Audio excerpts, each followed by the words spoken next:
ಬುದ್ಧಿ ಮಂದವಾಗಿದೆ ಮಾಧವ.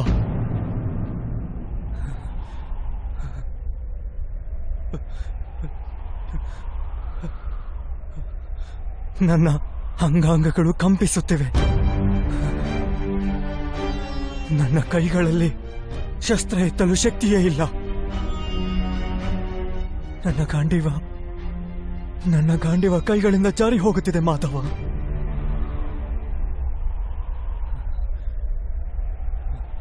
ನನಗೆ ಕೇವಲ ಭಯಾನಕ ವಿನಾಶ ಕಾಣಿಸುತ್ತಿದೆ. ಕೇವಲ ಭಯಾನಕವಾದ ವಿನಾಶ.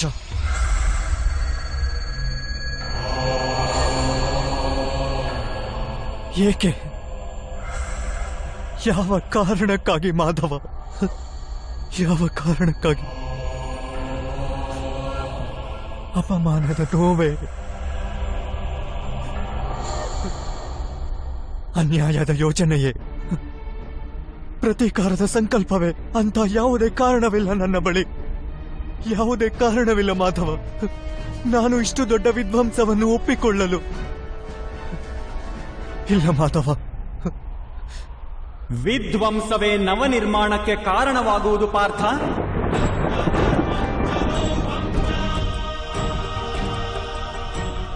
ಮರದ ಒಂದು ಶಾಖೆಯನ್ನು ಕತ್ತರಿಸಿದರೆ 2 ಶಾಖೆಗಳು ಜನ್ಮ ತಾಳುತ್ತವೆ. ನೀನು ಇಂದಿನ ವಿಧ್ವಂಸದಿಂದ ಏಕೆ ಭಯಭೀತನಾಗಿರುವೆ? ನಾಳೆ ಮತ್ತೆ ನವನಿರ್ಮಾಣವಾಗುವುದು ನಿನಗೆ ಈ ಸತ್ಯ ತಿಳಿದಿಲ್ಲವೇ?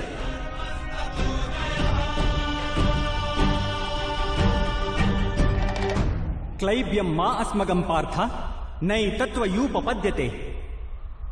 ಈ ದುರ್ಬಲತೆ ನಿನಗೆ ಶೋಭೆ ತರುವುದಿಲ್ಲ. ಯುದ್ಧ ಮಾಡುವುದು ನಿನ್ನ ಕರ್ತವ್ಯ ಪಾರ್ಥ. ಶಸ್ತ್ರ ಎತ್ತಿಕೋ.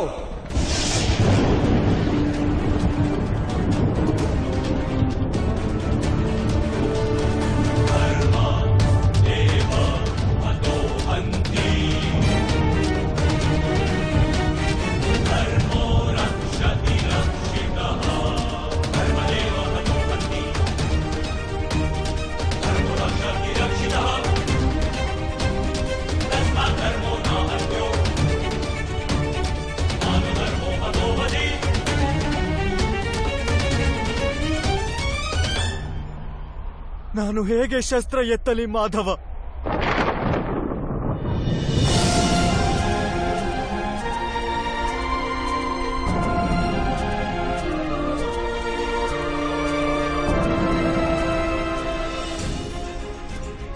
ಯಾರ ಸೇವೆ ಮಾಡುವುದನ್ನು ಜೀವನದ ಸೌಭಾಗ್ಯವೆಂದು ನಂಬಲಾಗಿದೆಯೋ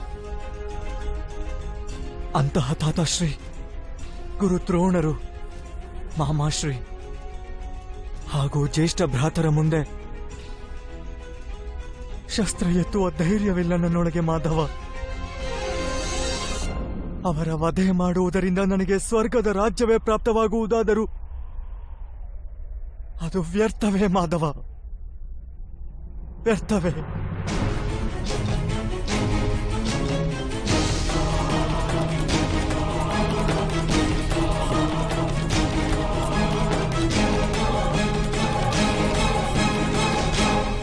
ಮಾಧವ, ಮನುಷ್ಯ ಬದುಕುವುದು ತನ್ನ ಭವಿಷ್ಯದ ಬಗ್ಗೆ ಚಿಂತಿಸುತ್ತಾ. ನಾನು ಈ ಸೈನಿಕರನ್ನು ನೋಡಿದಾಗ ಮಾಧವ, ಈ ಲಕ್ಷಾಂತರ ಸೈನಿಕರನ್ನು ನೋಡಿದಾಗ ನನ್ನ ಅರಿವಿಗೆ ಬರುವುದು, ಯುದ್ಧದ ನಂತರ ಲಕ್ಷಾಂತರ ಸ್ತ್ರೀಯರು ವಿಧವೆಯಾಗುವರು, ಲಕ್ಷಾಂತರ ಮಕ್ಕಳು ಅನಾಥರಾಗುವರು. ನಾಳೆ ಸಮಾಜದ ನಿಯಮಗಳು ನಾಶವಾಗುವವು. ಪರಂಪರೆಯ ಶಿಕ್ಷಣವನ್ನು ನೀಡುವವರು ಯಾರೂ ಇರುವುದಿಲ್ಲ. ವೇದಗಳ ಜ್ಞಾನವೇ ಕಳೆದು ಹೋಗುವುದು ಮಾಧವ. ಕುರುಕುಲ ನಾಶವಾಗುವುದು, ಆರ್ಯವರ್ತದ ಸುರಕ್ಷತೆ ನಾಶವಾಗುವುದು, ಎಲ್ಲವೂ ನಾಶವಾಗುವುದು ಮಾಧವ, ಎಲ್ಲವೂ ನಾಶವಾಗುವುದು.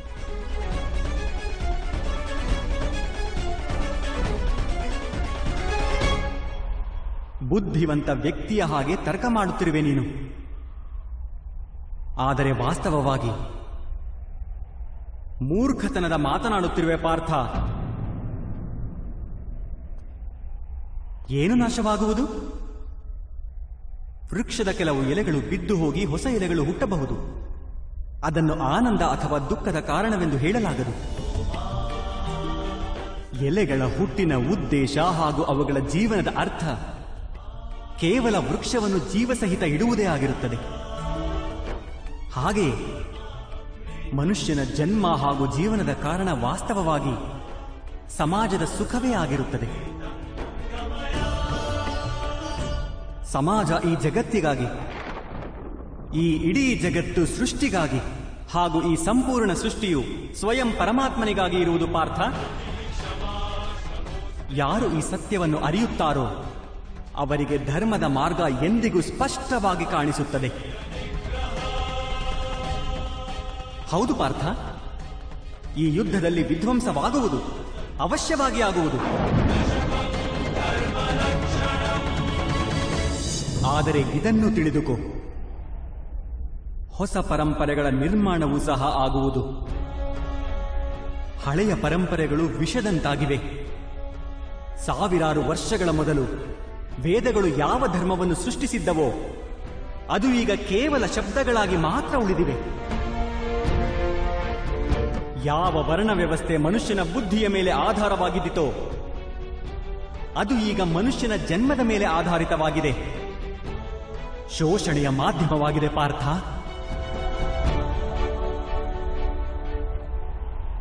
ಹಳೆಯ ವ್ಯವಸ್ಥೆಗಳು ನಾಶವಾಗುವವು, ಹೊಸ ವ್ಯವಸ್ಥೆಗಳು ಹುಟ್ಟುವವು. ಹಳೆಯ ಧರ್ಮ ಹೊಸ ಸ್ವರೂಪವನ್ನು ಪಡೆದು ಪ್ರಕಟವಾಗುವುದು. ಯಾವ ರೀತಿ ವರ್ಷಾ ಋತುವಿಗೂ ಮೊದಲು ಮೋಡಗಳಿಂದ ಕೂಡಿದ ಆಕಾಶವೂ ಕೂಡ ಕೊಳೆಯಾಗಿ ಕಾಣುವುದೋ ಹಾಗೂ ಧೂಳಿನಿಂದ ಕೂಡಿದ ಮಣ್ಣು ಕೂಡ ಕೊಳೆಯಾಗಿ ಕಾಣುವುದೋ ಅಂತಹುದೇ ಸ್ಥಿತಿ ಇದೆ ಎಂದು. ಆದರೆ ಮಳೆಯ ನಂತರ ಆಕಾಶ ಹಾಗೂ ಪೃಥ್ವಿ ತೊಳೆದು ಸ್ವಚ್ಛವಾಗುತ್ತವೆ. ಹಾಗೆಯೇ ಈ ಯುದ್ಧದ ನಂತರ ಸಮಾಜ ಹಾಗೂ ಜಗತ್ತು ತೊಳೆದು ಸ್ವಚ್ಛವಾಗುವುದು ಪಾರ್ಥ.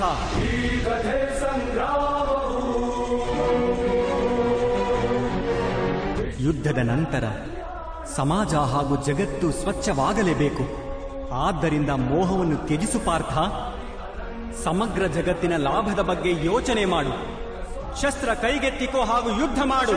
ಕೈಗೆತ್ತಿಕೋ ಹಾಗೂ ಯುದ್ಧ ಮಾಡು. ಕೈಗೆತ್ತಿಕೋ ಹಾಗೂ ಯುದ್ಧ ಮಾಡು.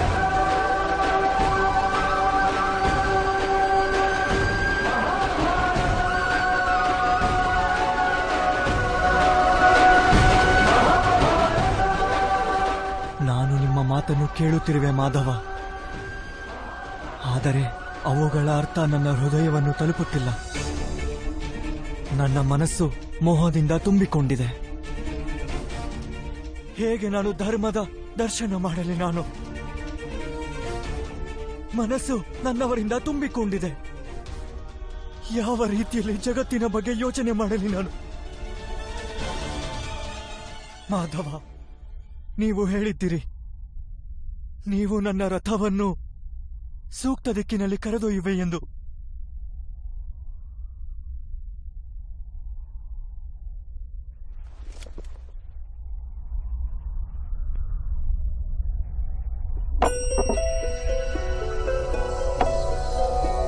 ನಾರಾಯಣಂ ನಮಸ್ಕೃತ್ಯ ನರಂ ಚೈವ ನರೋತ್ತಮಂ ದೇವಿಂ ಸರಸ್ವತಿಂ ವ್ಯಾಸಂ. ನನ್ನ ಆತ್ಮದ ಸಾರಥಿಯಾಗಿ ಈ ಜೀವನ ರಥವನ್ನು ಸೂಕ್ತ ಮಾರ್ಗದಲ್ಲಿ ಕರೆದೊಯ್ಯಿರಿ. ನಾರಾಯಣಂ ನಮಸ್ಕೃತ್ಯ ನರಂ ಚೈವ ನರೋತ್ತಮಂ ದೇವಿಂ ಸರಸ್ವತಿಂ ವ್ಯಾಸಂ ತತೋ ಜಯಂ ಉದೀರಯೇ. ಅಂಥದ್ದೇನು ತಿಳಿಯುವುದರಿಂದ ನಾನು ನನ್ನ ದುರ್ಬಲತೆಯನ್ನು ತ್ಯಜಿಸಬಲ್ಲೆ.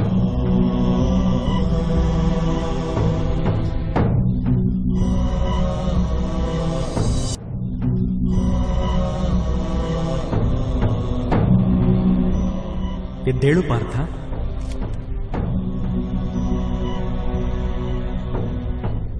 ಹೇಳುವುದನ್ನು ಕೇಳು. ಜೀವನದ ರಹಸ್ಯವನ್ನು ತಿಳಿದುಕೋ. ಜಗತ್ತಿನ ವಾಸ್ತವಿಕ ರೂಪವನ್ನು ಅರ್ಥ ಮಾಡಿಕೊ. ಗಂಗಾ ಮಾತೆಯ ಪ್ರವಾಹದಲ್ಲಿ ಮುಷ್ಟಿಯಿಂದ ಜಲವನ್ನು ತೆಗೆದುಕೊಂಡರೆ ಏನೂ ದೊರೆಯುವುದಿಲ್ಲ ಪಾರ್ಥ. ಆದರೆ ಕೈಗಳನ್ನು ಜೋಡಿಸುವ ಮೂಲಕ ಗಂಗಾ ಪ್ರವಾಹದಿಂದ ತೆಗೆದುಕೊಳ್ಳುವ ಪ್ರಯತ್ನ ಮಾಡಿದರೆ ಅದು ಮುಖದವರೆಗೂ ತಲುಪಬಹುದು.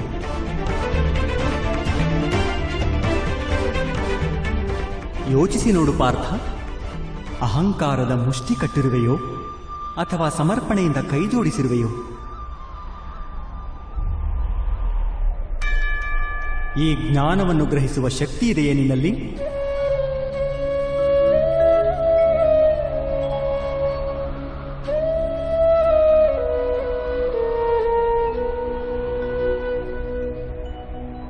ಈ ಜಗತ್ತು ಎಂದರೇನು ಪಾರ್ಥ? ಮಾನವರು, ದಾನವರು, ಪಶು ಪಕ್ಷಿಗಳು, ಜಂತುಗಳು, ಕೀಟಗಳು, ಮತ್ಸ್ಯ ವೃಕ್ಷಗಳು ಇವೆಲ್ಲ ಹೇಗೆ ಹುಟ್ಟುತ್ತವೆ? ಯಾವ ಪದಾರ್ಥಗಳಿಂದ ಇವು ಮಾಡಲ್ಪಡುತ್ತವೆ? ಹೇಗೆ ಸಾಗುತ್ತವೆ? ಹೇಗೆ ಜೀವಿಸುತ್ತವೆ?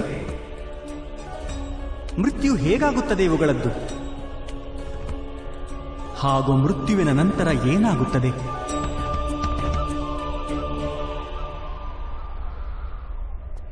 ಈ ರಹಸ್ಯದ ಬಗ್ಗೆ ಯೋಚನೆ ಮಾಡು. ಮನುಷ್ಯನ ದೇಹ ಮಣ್ಣಿಂದ ಮಾಡಲ್ಪಟ್ಟಿದೆ ಮಾಧವ. ಜಲ ಅದರಲ್ಲಿ ರಕ್ತ ಹಾಗೂ ಇತ್ಯಾದಿ ರೂಪದಲ್ಲಿ ಹರಿಯುತ್ತದೆ. ಅಗ್ನಿಯು ದೇಹಕ್ಕೆ ತಾಪಮಾನ ನೀಡುತ್ತದೆ ಹಾಗೂ ದೇಹದ ಬರಿದಾದ ಪ್ರದೇಶದಲ್ಲಿ ಆಕಾಶ ಪ್ರಕಟವಾಗುತ್ತದೆ. ಅರ್ಥಾತ್ ಪೃಥ್ವಿ, ವಾಯು, ಜಲ, ಅಗ್ನಿ ಹಾಗೂ ಆಕಾಶ ಈ ಪಂಚಭೂತಗಳಿಂದಲೇ ಶರೀರದ ನಿರ್ಮಾಣವಾಗಿರುವುದು. ಅರ್ಥಾತ್ ಮಹಾಮಹಿಮರು ಗುರು ದ್ರೋಣರು ಪೃಥ್ವಿ, ಜಲ, ವಾಯು, ಅಗ್ನಿ ಹಾಗೂ ಆಕಾಶಗಳಿಗಿಂತ ಹೆಚ್ಚು ಬೇರೇನೂ ಇಲ್ಲ. ಧರ್ಮಜ್ಞಾನಿಗಳು ಪಂಚಮಹಾಭೂತಗಳಿಂದಲೇ ಆಗಿದ್ದಾರೆ ಹಾಗೂ ಅಧರ್ಮಿಗಳೂ ಕೂಡ. ಹಾಗಾದರೆ ಮೋಹ ಯಾವುದಕ್ಕೋಸ್ಕರ ಪಾರ್ಥ? ಮಣ್ಣಿಗಾಗಿಯೇ? ಆದರೆ ಮಾಧವ, ಈ ಮಣ್ಣಿನ ದೇಹದಿಂದಲೇ ಮನುಷ್ಯರು ಒಬ್ಬರನ್ನೊಬ್ಬರು ಗುರುತಿಸುವುದು. ಎಲ್ಲ ಸಂಬಂಧಗಳು ಈ ಮಣ್ಣಿನ ದೇಹದ ಜೊತೆಗೇ ಇರುತ್ತವೆ. ಇಲ್ಲ ಪಾರ್ಥ, ಒಂದು ವೇಳೆ ಅದೇ ಸತ್ಯವಾಗಿದ್ದರೆ ಮೃತ್ಯುವಿನ ನಂತರ ದೇಹವನ್ನು ನಾಶವೇಕೆ ಮಾಡಲಾಗುತ್ತದೆ? ವಾಸ್ತವವಾಗಿ ಮನುಷ್ಯನ ಪರಿಚಯವು ಅವನ ದೇಹದಿಂದಾಗುವುದಿಲ್ಲ ಅಥವಾ ಸಂಬಂಧಗಳ ಆಧಾರವು ಅವನ ದೇಹದಿಂದಾಗುವುದಿಲ್ಲ.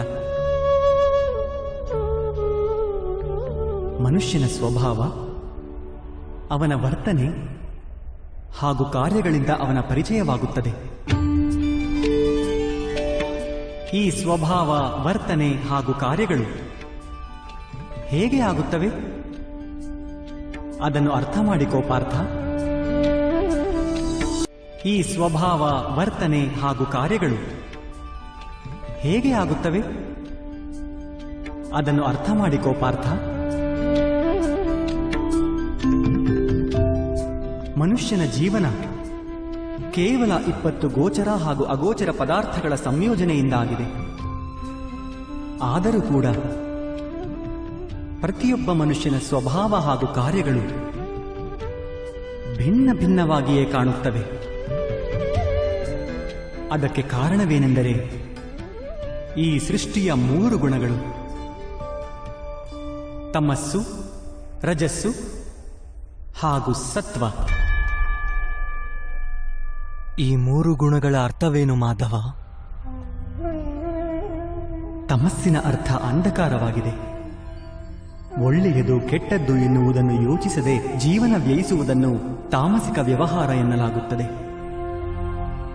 ಹೇಗೆ ಪಶುಪಕ್ಷಿಗಳು ಜೀವಿಸುವವೋ ಅದು ತಮ್ಮ ಶಾರೀರಿಕ ಇಚ್ಛೆಗಳನ್ನು ಪೂರ್ಣಗೊಳಿಸಲು ಮಾತ್ರ. ಸತ್ವದ ಅರ್ಥ ಜ್ಞಾನದ ಬೆಳಕು. ಯಾವಾಗ ವ್ಯಕ್ತಿಯೊಬ್ಬ ಪ್ರತಿಯೊಂದು ಪರಿಸ್ಥಿತಿಯಲ್ಲೂ ಧರ್ಮ, ಸತ್ಯ ಹಾಗೂ ಪರಂಪರೆಗಳ ಬಗೆಗೆ ಯೋಚಿಸಿ ವ್ಯವಹಾರ ಮಾಡುವನೋ ಅದನ್ನು ಸಾತ್ವಿಕ ಜೀವನ ಎನ್ನಲಾಗುತ್ತದೆ.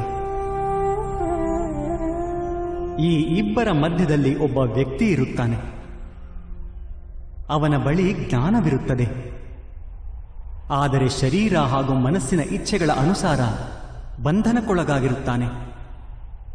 ಅಂಥ ಮನುಷ್ಯ ರಜಸ್ಸು ಅರ್ಥಾತ್ ಅಹಂಕಾರದ ಮನಸ್ಥಿತಿಯೊಂದಿಗೆ ಜೀವನ ಮಾಡುತ್ತಾನೆ. ತಮಸ್ಸು, ರಜಸ್ಸು ಹಾಗೂ ಸತ್ವಗುಣಗಳ ಹೆಚ್ಚು ಕಡಿಮೆ ಪ್ರಮಾಣದ ಸಂಯೋಜನೆಯಿಂದಲೇ ಮನುಷ್ಯನ ಸ್ವಭಾವ ನಿರ್ಮಾಣವಾಗುತ್ತದೆ.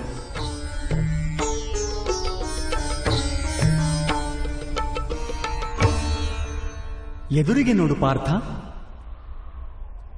ಈ ಎಲ್ಲರಲ್ಲಿ ನಿನಗೆ ಯಾವ ಗುಣಗಳು ಕಾಣುತ್ತವೆ ಎಂದು.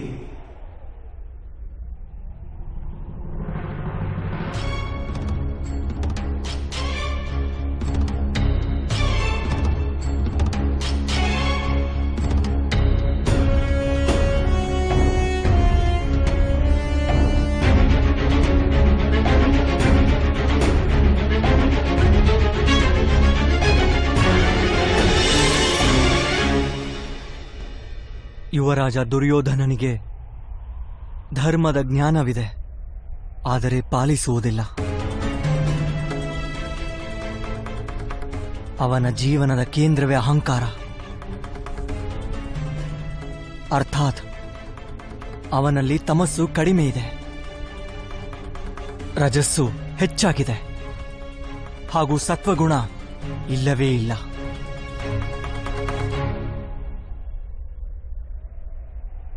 ಹಾಗೂ ಇನ್ನೊಂದು ಕಡೆ ರಾಜಕುಮಾರ ದುಶ್ಯಾಸನ,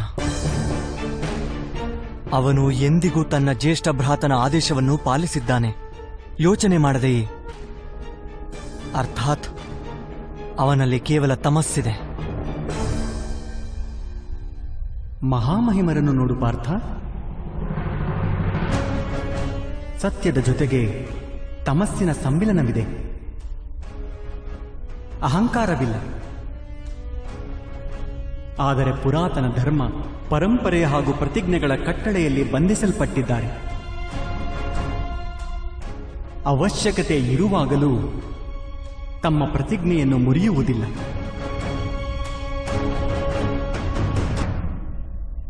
ಗುರು ದ್ರೋಣರನ್ನು ನೋಡು, ಜ್ಞಾನ ಹಾಗೂ ಅಹಂಕಾರ ಎರಡೂ ಇರುವವು. ಜ್ಞಾನ ಮನುಷ್ಯನಿಗೆ ಮುಕ್ತಿ ದೊರಕಿಸಿಕೊಡುತ್ತದೆ, ಆದರೆ ಅವರ ಅಹಂಕಾರ ಅವರನ್ನು ಮುಕ್ತರಾಗಲು ಬಿಡುವುದಿಲ್ಲ.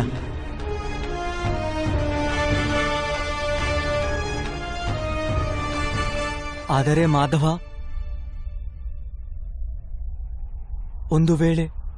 ಒಂದು ವೇಳೆ ಮನುಷ್ಯನ ಸ್ವಭಾವ ಈ ಮೂರು ಗುಣಗಳ ಸಮ್ಮಿಳಿತವಾದರೆ ಆಗ ಮನುಷ್ಯನ ವ್ಯವಹಾರ ಮೊದಲೇ ನಿರ್ಧಾರಿತವಾಗಿರುತ್ತದೆ. ಸಿಂಹ ಜಿಂಕೆಯನ್ನು ತಿಂದೇ ತಿನ್ನುತ್ತದೆ, ಹಾಗೂ ಜಿಂಕೆ ಸಿಂಹಕ್ಕೆ ಹೆದರುವುದು ಕೂಡ. ಹಾಗಾದರೆ ಧರ್ಮವನ್ನು ಪ್ರಶಂಸೆ ಮಾಡುವುದೇಕೆ? ಅಪರಾಧಕ್ಕೆ ಶಿಕ್ಷೆ ಏಕೆ? ಅದಕ್ಕೇನು ಅರ್ಥ?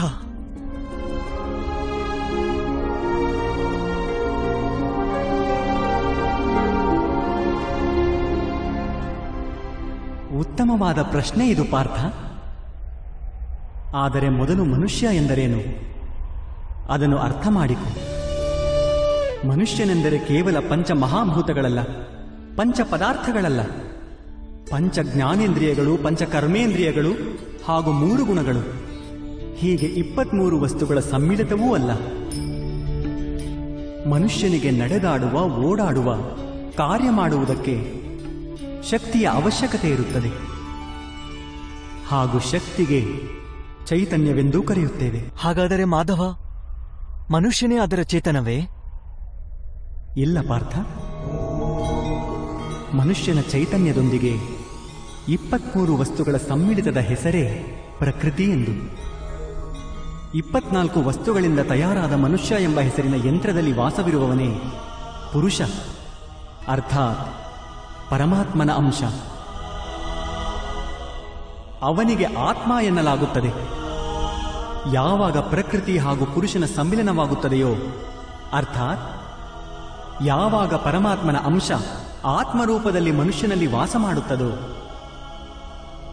ಆಗ ಮನುಷ್ಯ ಜೀವ ಪಡೆಯುತ್ತಾನೆ. ಈ ಆತ್ಮವೆಂದರೇನು ಮಾಧವ? ಹಾಗೂ ಅದನ್ನು ಅರಿಯುವ ಉಪಾಯವೇನು? ಮನುಷ್ಯ ಹೇಗೆ ರಥವನ್ನು ಉಪಯೋಗಿಸುವನೋ ಹಾಗೆಯೇ ಆತ್ಮವು ಶರೀರ ಎಂಬ ಹೆಸರಿನ ಈ ಯಂತ್ರವನ್ನು ಉಪಯೋಗಿಸುತ್ತದೆ. ಶರೀರದ ಮಾಧ್ಯಮದಿಂದ ಶರೀರದ ಸುಖ ದುಃಖಗಳನ್ನು ಉಪಭೋಗಿಸುತ್ತದೆ. ಆದರೆ ಆತ್ಮವು ಶರೀರವಲ್ಲ ಪಾರ್ಥ, ಶರೀರದ ನಾಶ ಮಾಡಬಹುದು ಅಷ್ಟೇ. ಆದರೆ ಆತ್ಮದ ನಾಶವನ್ನು ಮಾಡಲಾಗುವುದಿಲ್ಲ. ನೈನಂ ಚಿಂದಂತಿ ಶಸ್ತ್ರಾಣಿ ನೈನಂ ದಹತಿ ಪಾವಕ ನ ಚೈನಂ ಕ್ಲೇದಯಂ ತಾಪೋನ ಶೋಷಯತಿ ಮಾರುತಃ. ಆತ್ಮವನ್ನು ಶಸ್ತ್ರದಿಂದ ಛೇದಿಸಲಾಗದು, ಅಗ್ನಿಯಿಂದ ದಹಿಸುವುದಕ್ಕೂ ಆಗದು, ಜಲ ಅದನ್ನು ದುರ್ಬಲ ಮಾಡಲೂ ಆಗದು, ಹಾಗೂ ಗಾಳಿ ಅದನ್ನು ಒಣಗಿಸಲೂ ಆಗದು. ಆತ್ಮವು ಶರೀರದಲ್ಲಿದ್ದರೂ ಸಹ ಅಮರವಾಗಿರುತ್ತದೆ. ನ ಹನ್ಯತೆ ಹನ್ಯಮಾನೇ ಶರೀರೆ. ಪಾರ್ಥ, ಶರೀರದ ಹತ್ಯೆಯನ್ನು ಮಾಡಬಹುದು, ಆದರೆ ಆತ್ಮದ ಹತ್ಯೆಯನ್ನಂತೂ ಮಾಡಲಾಗುವುದಿಲ್ಲ. ಆತ್ಮವು ಸರ್ವವ್ಯಾಪಿಯಾಗಿರುತ್ತದೆ, ಅಚಲವಾಗಿದೆ, ಸ್ಥಿರವಾಗಿದೆ, ಸನಾತನವಾಗಿದೆ. ಹಳೆಯ ವಸ್ತ್ರವನ್ನು ತ್ಯಜಿಸಿ ಹೇಗೆ ಮನುಷ್ಯ ಹೊಸ ವಸ್ತ್ರವನ್ನು ಧರಿಸುವನೋ ಹಾಗೆಯೇ ಆತ್ಮವು ಹಳೆಯ ಶರೀರವನ್ನು ಬಿಟ್ಟು ಮತ್ತೆ ಮತ್ತೆ ಹೊಸ ಶರೀರವನ್ನು ಧರಿಸುತ್ತದೆ. ಆದರೆ ಮಾಧವ, ನಾನು ಜಗದ ಅನುಭವವನ್ನು ನನ್ನ ಶರೀರದ ಮಾಧ್ಯಮದಿಂದಲೇ ಪಡೆಯುತ್ತೇನೆ. ನನ್ನನ್ನು ದೇಹವಲ್ಲವೆಂದುಕೊಂಡರೆ ನಾನು ಆತ್ಮವನ್ನು ಹೇಗೆ ಅರಿಯಬಲ್ಲೆ? ನಮ್ಮನ್ನು ಆತ್ಮದ ರೂಪದಲ್ಲಿ ಅರಿಯುವುದು ಅಸಂಭವವೇನೂ ಅಲ್ಲ ಪಾರ್ಥ. ಅಂಧರೂ ಜೀವಿಸುತ್ತಾರೆ, ಕಿವುಡರೂ ಜೀವಿಸುತ್ತಾರೆ, ಯಾರ ಬಳಿ ಕೈಕಾಲುಗಳಿರುವುದಿಲ್ಲವೋ ಅವರೂ ಜೀವಿಸುತ್ತಾರೆ. ಇದು ಸ್ಪಷ್ಟ. ಶರೀರವೆಂದರೆ ಮನುಷ್ಯನಲ್ಲ. ಯಾರ ಚೇತನ ಹೊರಟು ಹೋಗುವುದೋ, ಯಾರಿಗೆ ಮೂರ್ಛೆ ಹೋಗುವುದೋ ಅವರೂ ಜೀವಿಸುತ್ತಾರೆ. ಆದ್ದರಿಂದ ಇದು ಸ್ಪಷ್ಟ. ಮನುಷ್ಯನ ಚೇತನ ತತ್ವ ಅದೂ ಶರೀರವಲ್ಲ. ಇದೇ ರೀತಿ ಯಾವ ವ್ಯಕ್ತಿ ತನ್ನ ಅಂತರಾಳದಲ್ಲಿ ಹುಡುಕುವನೋ, ನಾನು ಇಂದ್ರಿಯಗಳಲ್ಲ, ಶರೀರವಲ್ಲ, ಭಾವನೆಗಳಲ್ಲ, ಕಲ್ಪನೆಯಲ್ಲ, ಜ್ಞಾನವು ನಾನಲ್ಲ ಎಂದು ಯಾರಿದನ್ನು ಅರ್ಥ ಮಾಡಿಕೊಳ್ಳುತ್ತಾರೋ ಅವರು ಅಂತ್ಯದಲ್ಲಿ ಸ್ವಯಂ ತಮ್ಮನ್ನು ಆತ್ಮದ ರೂಪದಲ್ಲಿ ಅರ್ಥ ಮಾಡಿಕೊಳ್ಳುತ್ತಾರೆ. ಈ ಆತ್ಮದ ಕಾರ್ಯವೇನು ಮಾಧವ? ಯಾರು ಪರಬ್ರಹ್ಮನ ಭಾಗವಾಗುವರೋ, ಪುರುಷ ಹಾಗೂ ಪ್ರಕೃತಿಯಾಗುವರೋ, ಆಗ ಪುರುಷ ಅರ್ಥ ಪರಮಾತ್ಮನ ಅಂಶ ಆತ್ಮರೂಪದಲ್ಲಿ ಪ್ರಕೃತಿಯ ಪ್ರತಿಯೊಂದು ವಸ್ತುವಿನಲ್ಲೂ ವಾಸ ಮಾಡುವುದು. ಆ ಆತ್ಮವನ್ನು ಮೋಹ ಹಾಗೂ ಅಂಧಕಾರಗಳು ಆವರಿಸಿಕೊಳ್ಳುವವು ಪಾರ್ಥ. ಆ ಮೋಹನಿದ್ರೆಯಿಂದ ಜಾಗೃತರಾಗಿ ಸ್ವಯಂ ತಮ್ಮನ್ನು ಪರಮಾತ್ಮನ ಅಂಶವೆಂದು ಅರಿಯುವುದೇ ಆತ್ಮದ ಕರ್ತವ್ಯ, ಉದ್ದೇಶ ಹಾಗೂ ಜೀವನದ ಕಾರ್ಯ. ಆದರೆ ಮಾಧವ, ಪ್ರತಿ ಆತ್ಮವು ಪರಮಾತ್ಮನ ಅಂಶವಾದರೆ ಪ್ರಗತಿ ಹಾಗೂ ಉನ್ನತಿ ಪರಮಾತ್ಮನೇ ಮಾಡುತ್ತಿರುವನೇ? ಹೇಗೆ ಕೆಸರಿನಲ್ಲಿ ಬಿದ್ದಂತಹ ರತ್ನವು ಹೊಳೆಯುವುದಿಲ್ಲವೋ ಹಾಗೆಯೇ ಪ್ರಕೃತಿಯ 24 ವಸ್ತುಗಳಿಂದ ಆವರಿಸಲ್ಪಟ್ಟ ಆತ್ಮ ಮರೆತು ಬಿಡುತ್ತದೆ ತಾನು ಪರಮಾತ್ಮನ ಅಂಶವೆನ್ನುವುದನ್ನು. ಹೆಚ್ಚಿನ ಆತ್ಮಗಳು ತಮ್ಮ ದೇಹಗಳನ್ನೇ ಎಲ್ಲವೂ ಎಂದುಕೊಳ್ಳುತ್ತವೆ. ತಾನು ದೇಹದಿಂದ ಭಿನ್ನ ಎಂದು ಅರಿಯುವುದೇ ಇಲ್ಲ. ಶರೀರಕ್ಕೆ ಯಾವ ಸುಖ, ದುಃಖ, ಸ್ವಾದ, ಗಂಧ ಇವುಗಳ ಅನುಭವವಾಗುವುದೋ ಅದನ್ನು ತನ್ನದೇ ಅನುಭವವೆಂದು ತಿಳಿಯುತ್ತದೆ. ಹಾಗೂ ಬದಲಾವಣೆಯ ಪ್ರಯತ್ನವನ್ನೇ ಮಾಡುವುದಿಲ್ಲ.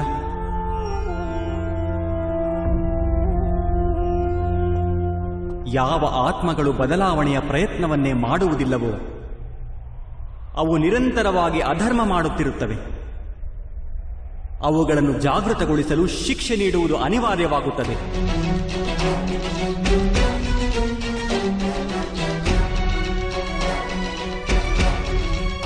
ನೀನು ಇದನ್ನು ಅರ್ಥ ಮಾಡಿಕೋ ಪಾರ್ಥ. ನೀನು ಶರೀರವಲ್ಲ, ಕೇವಲ ಒಂದು ಆತ್ಮವೆಂದು ಈ ರಣಭೂಮಿಯಲ್ಲಿ ಕಾಣುವ ಪ್ರತಿಯೊಬ್ಬ ಯೋಧನು ಅವನೆಲ್ಲ ನೀನು ಯಾರೆಂದು ತಿಳಿದಿರುವೆಯೋ. ಕೆಲ ಸಮಯದವರೆಗೆ ಇವರೆಲ್ಲರೂ ಈ ಶರೀರಗಳಲ್ಲಿ ವಾಸ ಮಾಡುತ್ತಿರುವರು. ಇವರ ಶರೀರ ಸಾಯುತ್ತದೆ, ಆದರೆ ಇವರೆಲ್ಲರೂ ಅಮರರೇ. ಅವರು ಮತ್ತೆ ಹೊಸ ಶರೀರವನ್ನು ಧರಿಸುವರು. ಎಲ್ಲಿಯವರೆಗೂ ಸ್ವಯಂ ತಮ್ಮನ್ನು ಶುದ್ಧಾತ್ಮದ ರೂಪದಲ್ಲಿ ಅರಿಯುವುದಿಲ್ಲವೋ, ಎಲ್ಲಿಯವರೆಗೂ ಅಧರ್ಮವನ್ನು ತ್ಯಜಿಸಿ ಧರ್ಮದಲ್ಲಿ ದೃಢವಾಗುವುದಿಲ್ಲವೋ, ಅಲ್ಲಿಯವರೆಗೂ ಇವರು ಜನ್ಮ ಪಡೆಯುತ್ತಾ ಹಾಗೂ ಸಾಯುತ್ತಲೇ ಇರುವರು. ಇದೇ ಬ್ರಹ್ಮವಿದ್ಯೆಯ ಮೊದಲ ಪಾಠವಾಗಿದೆ ಪಾರ್ಥ. ಯಾರು ಹುಟ್ಟುವರೋ ಅವರು ಅವಶ್ಯವಾಗಿ ಸಾಯುತ್ತಾರೆ, ಹಾಗೂ ಯಾರು ಸಾಯುವರೋ ಅವರು ಅವಶ್ಯವಾಗಿ ಮತ್ತೆ ಹುಟ್ಟಿ ಬರುತ್ತಾರೆ. ಈ ಮಹಾಜ್ಞಾನವನ್ನು ಸಂಖ್ಯಾಯೋಗ ಎನ್ನುತ್ತಾರೆ.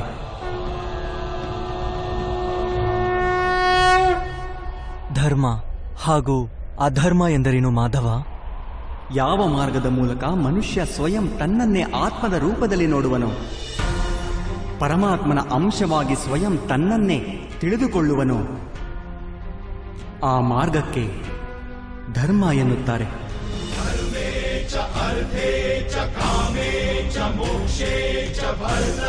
ಯಾವಾಗ ಮನುಷ್ಯ ಸ್ವಯಂ ತನ್ನನ್ನೇ ಪರಮಾತ್ಮನ ಅಂಶವಾಗಿ ಅರಿತುಕೊಳ್ಳುವನೋ, ಆಗ ಅವನಿಗೆ ಅನುಭೂತಿಯಾಗುತ್ತದೆ, ಈ ಸೃಷ್ಟಿಯೇ ಪರಮಾತ್ಮ ಹಾಗೂ ಆ ಪರಮಾತ್ಮನೇ ಸೃಷ್ಟಿ ಎನ್ನುವುದು. ಸೃಷ್ಟಿ ಹಾಗೂ ಪರಮಾತ್ಮನಲ್ಲಿ ಯಾವುದೇ ಭೇದವಿಲ್ಲ.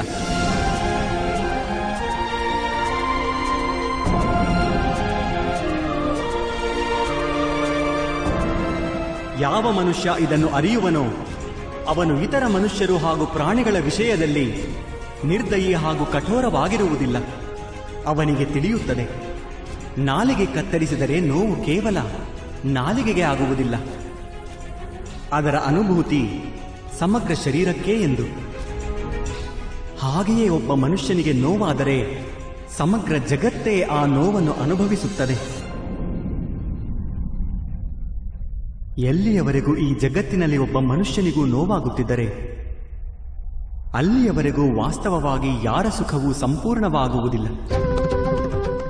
ಇದನ್ನು ಅರಿತಾಗ ಮನುಷ್ಯನ ಮನಸ್ಸು ಕರುಣೆಯಿಂದ ತುಂಬಿಕೊಂಡರೆ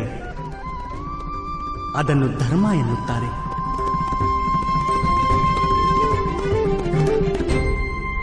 ಒಬ್ಬರ ಮೇಲೆ ತಮಸ್ಸಿನ ಗುಣದ ನೆರಳಿದ್ದಾಗ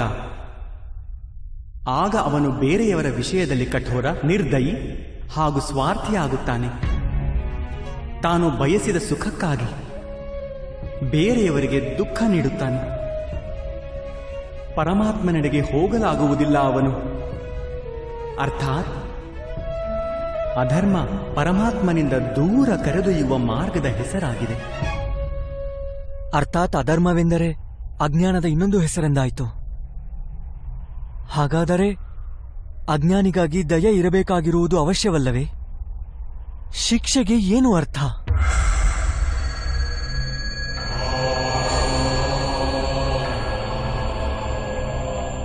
ಅಜ್ಞಾನಿ ಜ್ಞಾನದ ಬೆಲೆ ತಿಳಿದುಕೊಳ್ಳಲು ಸಿದ್ಧನಾಗದಿದ್ದರೆ, ಜ್ಞಾನದೆಡೆಗೆ ದೃಷ್ಟಿ ಹರಿಸಲು ಸಿದ್ಧನಾಗದಿದ್ದರೆ ಆಗ ಶಿಕ್ಷೆಯೇ ದಯೆಯಾಗುತ್ತದೆ.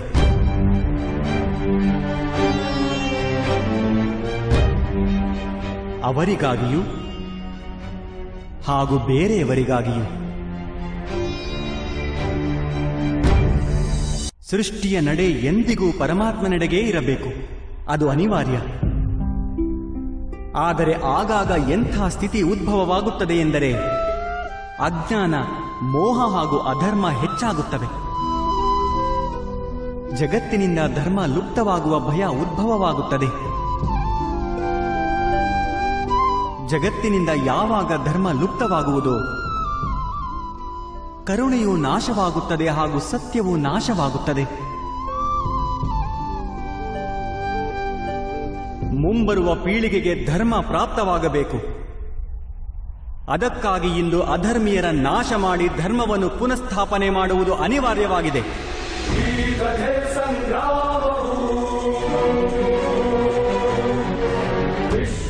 ಇಂದು ಅಂಥದೇ ಸ್ಥಿತಿ ಬಂದಿದೆ ಪಾರ್ಥ.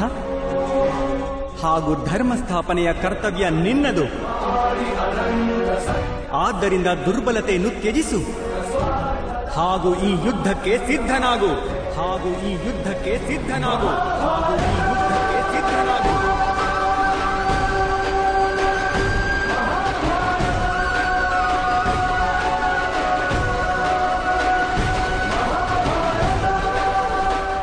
ಆದರೆ ನನ್ನ ಕೈಗಳಿಂದ ಹತ್ಯೆಗಳಾಗುವವು ಮಾಧವ. ನನ್ನಿಂದ ಯಾರದೋ ಪ್ರಾಣ ಹೋದರೆ ನನ್ನ ಅಂತರಾಳದ ಕರುಣೆ ನಾಶವಾಗುವುದಿಲ್ಲವೇ? ಹಾಗೂ ಒಂದು ವೇಳೆ ಧರ್ಮದ ಆಧಾರ ಕರುಣೆಯಾದರೆ ನನ್ನ ಆತ್ಮ ಅಧರ್ಮಿಯಾಗುವುದಿಲ್ಲವೇ?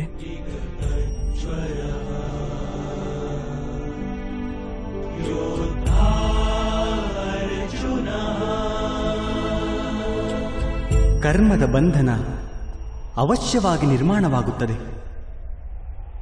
ಆದರೆ ಕಾರ್ಯದ ಬಂಧನ ನಿರ್ಮಾಣವಾಗದು ಪಾರ್ಥ. ನೀನು ಕರ್ಮ ಹಾಗೂ ಕಾರ್ಯದ ನಡುವೆ ಏನು ಭೇದವಿದೆ ಎಂದು ಅರಿಯುವುದು ಅವಶ್ಯವಾಗಿದೆ. ಎಲ್ಲ ಕರ್ಮವೂ ಕಾರ್ಯವೇ, ಆದರೆ ಎಲ್ಲ ಕಾರ್ಯವೂ ಕರ್ಮವಲ್ಲ. ಕರ್ಮವೆಂದು ಆ ಕಾರ್ಯಕ್ಕೆ ಹೇಳುತ್ತಾರೆ ಯಾವುದರ ಜೊತೆ ಫಲದ ಅಪೇಕ್ಷೆ ಸೇರಿದೆಯೋ.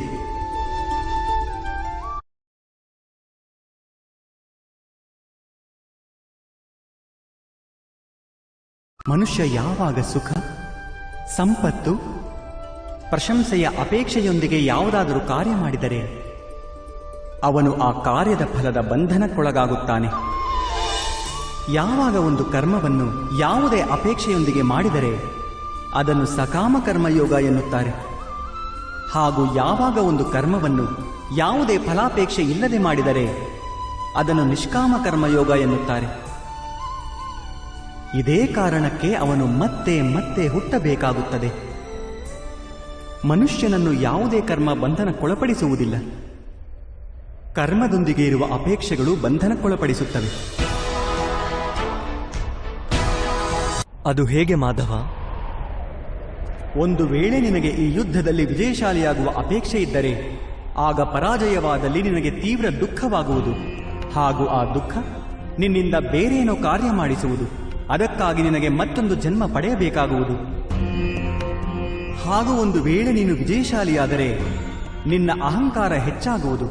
ಹಾಗೂ ಆ ಅಹಂಕಾರವು ನಿನ್ನನ್ನು ವಿಶ್ವ ವಿಜಯ ಹೊಂದಲು ಪ್ರೇರೇಪಿಸುವುದು, ನಿನ್ನಿಂದ ಹತ್ಯೆ ಮಾಡಿಸುವುದು.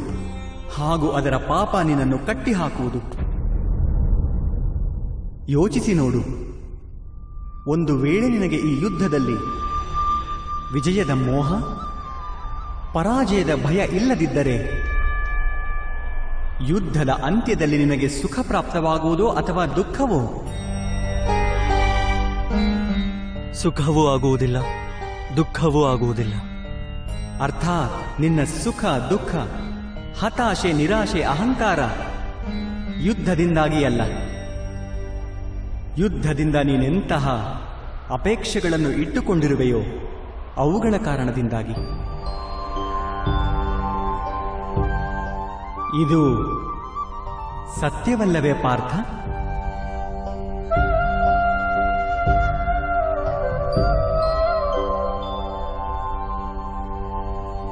ಸುಖ ದುಃಖೇ ಸಮೇ ಕೃತ್ವಾ ಲಾಭಾಲಾಭೌ ಜಯಾಜಯೌ ತತೋ ಯುದ್ಧಾಯ ಯುಜ್ಯಸ್ವ ನೇವಂ ಪಾಪ ಮವಾಪ್ಸ್ಯಸಿ. ಅರ್ಥಾತ್ ಸುಖ ದುಃಖಗಳನ್ನು ಸಮಾನವಾಗಿ ಸ್ವೀಕರಿಸಿ ಲಾಭ ಹಾನಿ ಜಯ ಪರಾಜಯಗಳ ಬಗ್ಗೆ ಯೋಚಿಸದೆ ನೀನು ಯುದ್ಧ ಮಾಡಿದರೆ ಕೌಂತೆಯ, ನೀನು ಪಾಪದ ಭಾಗಿಯಾಗುವುದಿಲ್ಲ. ಇದನ್ನೇ ಕರ್ಮಯೋಗ ಎನ್ನುತ್ತಾರೆ. ಯಾರು ಸಂಖ್ಯೆಯ ಜ್ಞಾನ ಪಡೆಯುತ್ತಾರೋ ಅವರಿಗೆ ಇದು ತಿಳಿಯುತ್ತದೆ. ಅದು ಶರೀರವಲ್ಲ, ಕೇವಲ ಒಂದು ಆತ್ಮ ಎಂದು. ಶರೀರದ ಭೋಗ ಹಾಗೂ ಅನುಭವಗಳು ಮೃತ್ಯುವಿನವರೆಗೂ ಮಾತ್ರ ಇರುತ್ತವೆ. ಅರ್ಥಾತ್ ಅವು ವಾಸ್ತವವಲ್ಲ, ಕೇವಲ ಮಾಯೆ ಮಾತ್ರ. ಅಂಥವರಿಗೆ ಕರ್ಮಯೋಗಿಯಾಗುವುದು ಸುಲಭವಾಗುತ್ತದೆ. ಆದರೆ ಮಾಧವ, ಒಂದು ವೇಳೆ ಕಾರ್ಯದ ಜೊತೆಗಿನ ಬಂಧನ ನಿರ್ಧಾರಿತವಾಗಿದ್ದರೆ ಜಗತ್ತನ್ನು ತ್ಯಜಿಸಿ ಸನ್ಯಾಸತ್ವ ತೆಗೆದುಕೊಳ್ಳುವುದು ಸೂಕ್ತವಲ್ಲವೇ? ಇದೇ ಚಿಂತನೆಯ ಕಾರಣದಿಂದ ಇಂದು ಈ ಯುದ್ಧವಾಗುತ್ತಿರುವುದು ಪಾರ್ಥ.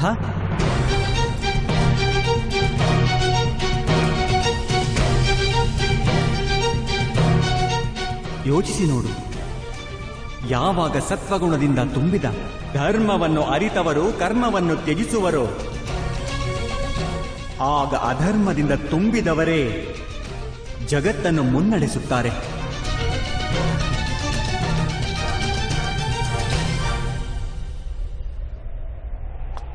ಒಂದು ವೇಳೆ ಮಹಾಮಹಿಮರು ಲೌಕಿಕವನ್ನು ತ್ಯಜಿಸದೇ ಇದ್ದಿದ್ದರೆ ಇಂದು ಅಧರ್ಮ ಇಷ್ಟು ಬೆಳೆಯುತ್ತಲೇ ಇರಲಿಲ್ಲ.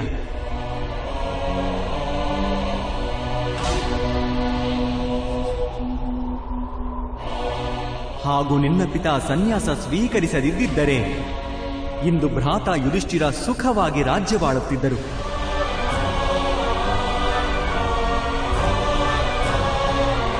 ಹಾಗೂ ತಮ್ಮ ಪ್ರಜೆಗಳಿಗೆ ನ್ಯಾಯ ಹಾಗೂ ಧರ್ಮದ ಜ್ಞಾನ ನೀಡುತ್ತಿದ್ದರು.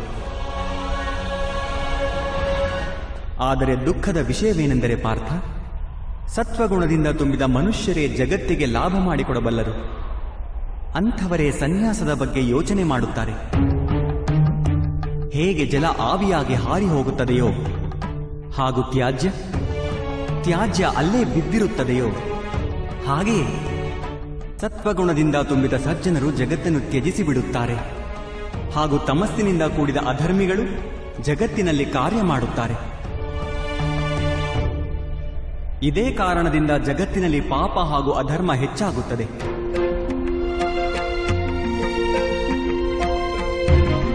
ಆದರೆ ಕರ್ಮಯೋಗ ಇಂಥ ವಿಚಿತ್ರ ಸ್ಥಿತಿಯಿಂದ ಇಡೀ ಜಗತ್ತನ್ನೇ ರಕ್ಷಿಸುತ್ತದೆ. ಕರ್ಮಯೋಗಿಯು ಫಲಾಪೇಕ್ಷೆಯನ್ನು ತ್ಯಜಿಸುತ್ತಾರೆ, ಆದರೆ ಕರ್ಮವನ್ನು ತ್ಯಜಿಸುವುದಿಲ್ಲ.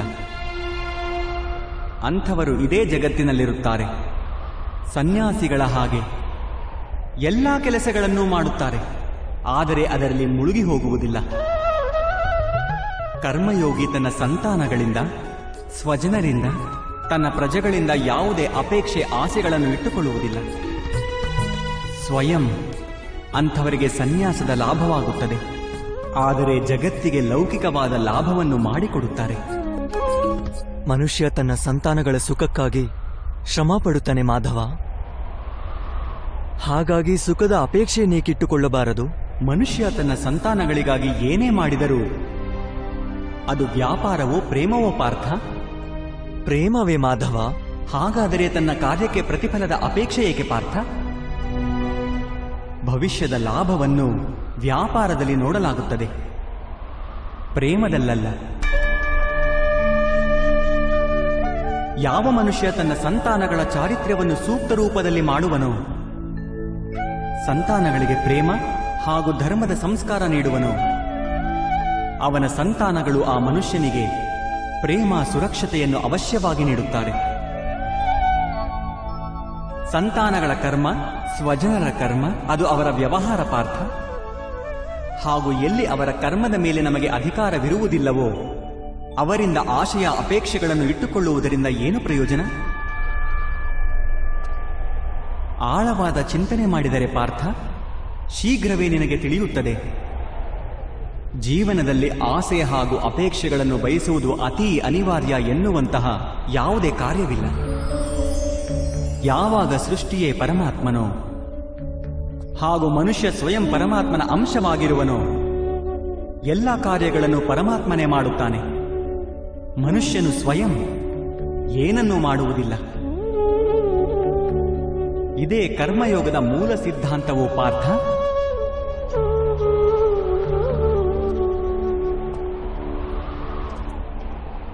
ನೀನು ಕರ್ಮಯೋಗಿಯಾಗಿ ಈ ಯುದ್ಧ ಮಾಡುವುದು ಅವಶ್ಯ ಪಾರ್ಥ.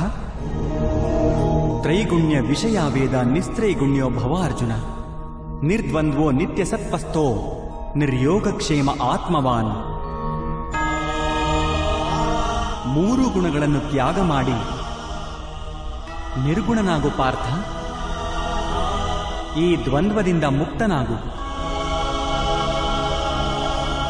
ಎಂದಿಗೂ ಸತ್ವ ಅರ್ಥಾತ್ ಪರಮಾತ್ಮನಲ್ಲಿ ಬುದ್ಧಿವಂತಿಕೆಯಿಂದ ಕರ್ತವ್ಯವನ್ನು ಪಾಲನೆ ಮಾಡುತ್ತಿರು. ಏನಾದರೂ ಪ್ರಾಪ್ತಿ ಹೊಂದುವ ಇಚ್ಛೆಯನ್ನು ಹಾಗೂ ಪ್ರಾಪ್ತಿ ಹೊಂದಿದ್ದನ್ನು ರಕ್ಷಿಸುವಂತಹ ಚಿಂತನೆಯನ್ನು ತ್ಯಜಿಸಿಬಿಡು ಪಾರ್ಥ. ಹಾಗೂ ನಿನ್ನ ಆತ್ಮವನ್ನು ಸ್ವತಂತ್ರಗೊಳಿಸು.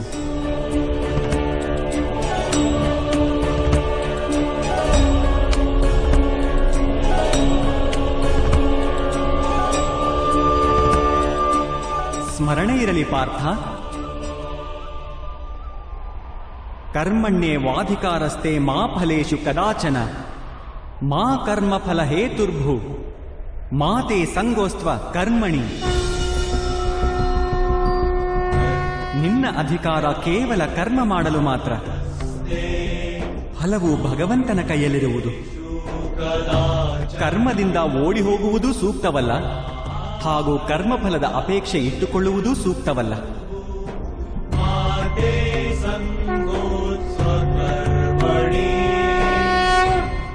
ಅಂದರೆ ಫಲವನ್ನು ತ್ಯಜಿಸಬೇಕು, ಆದರೆ ಕರ್ಮವನ್ನು ತ್ಯಜಿಸಬಾರದು.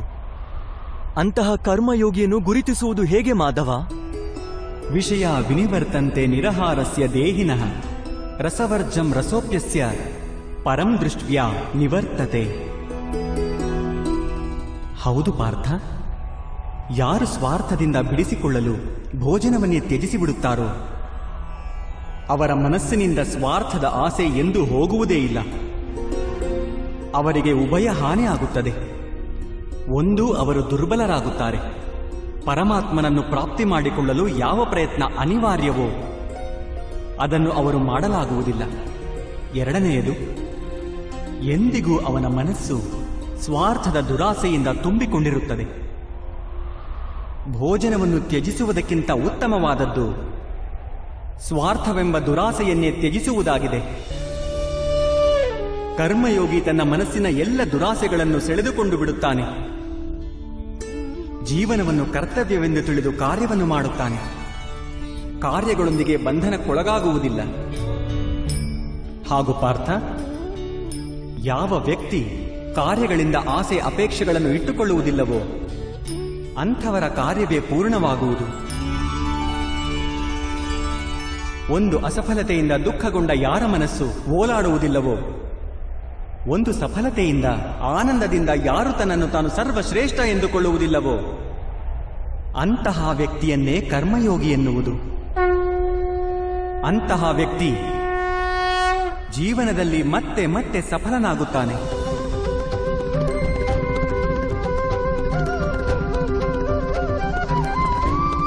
ಧ್ಯಾಯತೋ ವಿಷಯಾನ್ ಪುಂಸ ಸಂಗಸ್ತೆ ಶೂಪಜಾಯತೆ ಸಂಗಾತ್ ಸಂಜಾಯತೆ ಕಾಮ ಕಾಮಾತ್ ಕ್ರೋಧೋಭಿಜಾಯತೆ ಕ್ರೋಧಾತ್ ಭವತಿ ಸಮ್ಮೋಹ ಸಮ್ಮೋಹಾತ್ ಸ್ಮೃತಿ ವಿಭ್ರಮ ಸ್ಮೃತಿ ಭ್ರಂಶಾತ್ ಬುದ್ಧಿನಾಶೋ ಬುದ್ಧಿನಾಶಾತ್ ಪ್ರಣಶ್ಯತಿ.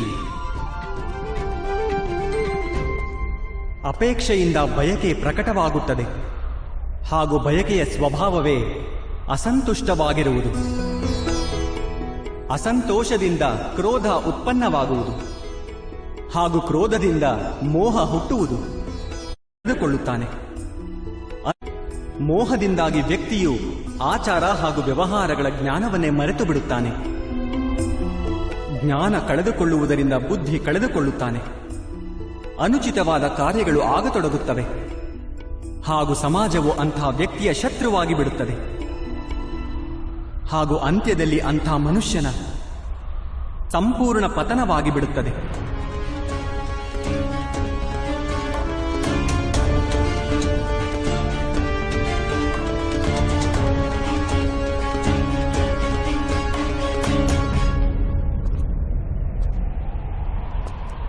ಹೇಗೆ ಭ್ರಾತ ದುರ್ಯೋಧನನಿಗೆ ಅವನ ಸೇನಾಧಿಪತಿ ಮಹಾಮಹಿಮರೇ ಅವನ ಶತ್ರುವಾಗಿದ್ದರೂ ನಿನಗೆ ವಿಜಯದ ಆಶೀರ್ವಾದ ನೀಡಿದ ಹಾಗೆ,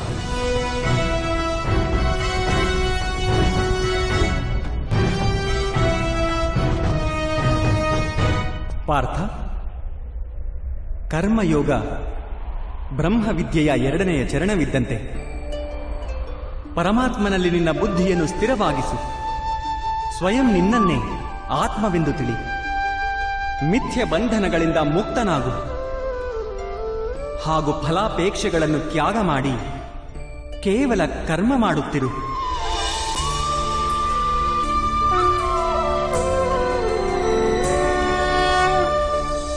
ನನ್ನ ಬುದ್ಧಿಯನ್ನು ಪರಮಾತ್ಮನಲ್ಲಿ ಸ್ಥಿರಗೊಳಿಸಿ ಕರ್ಮಯೋಗಿ ಆಗುವುದಕ್ಕೆ ಯಾವ ಮಾರ್ಗವಿದೆ ಮಾಧವ?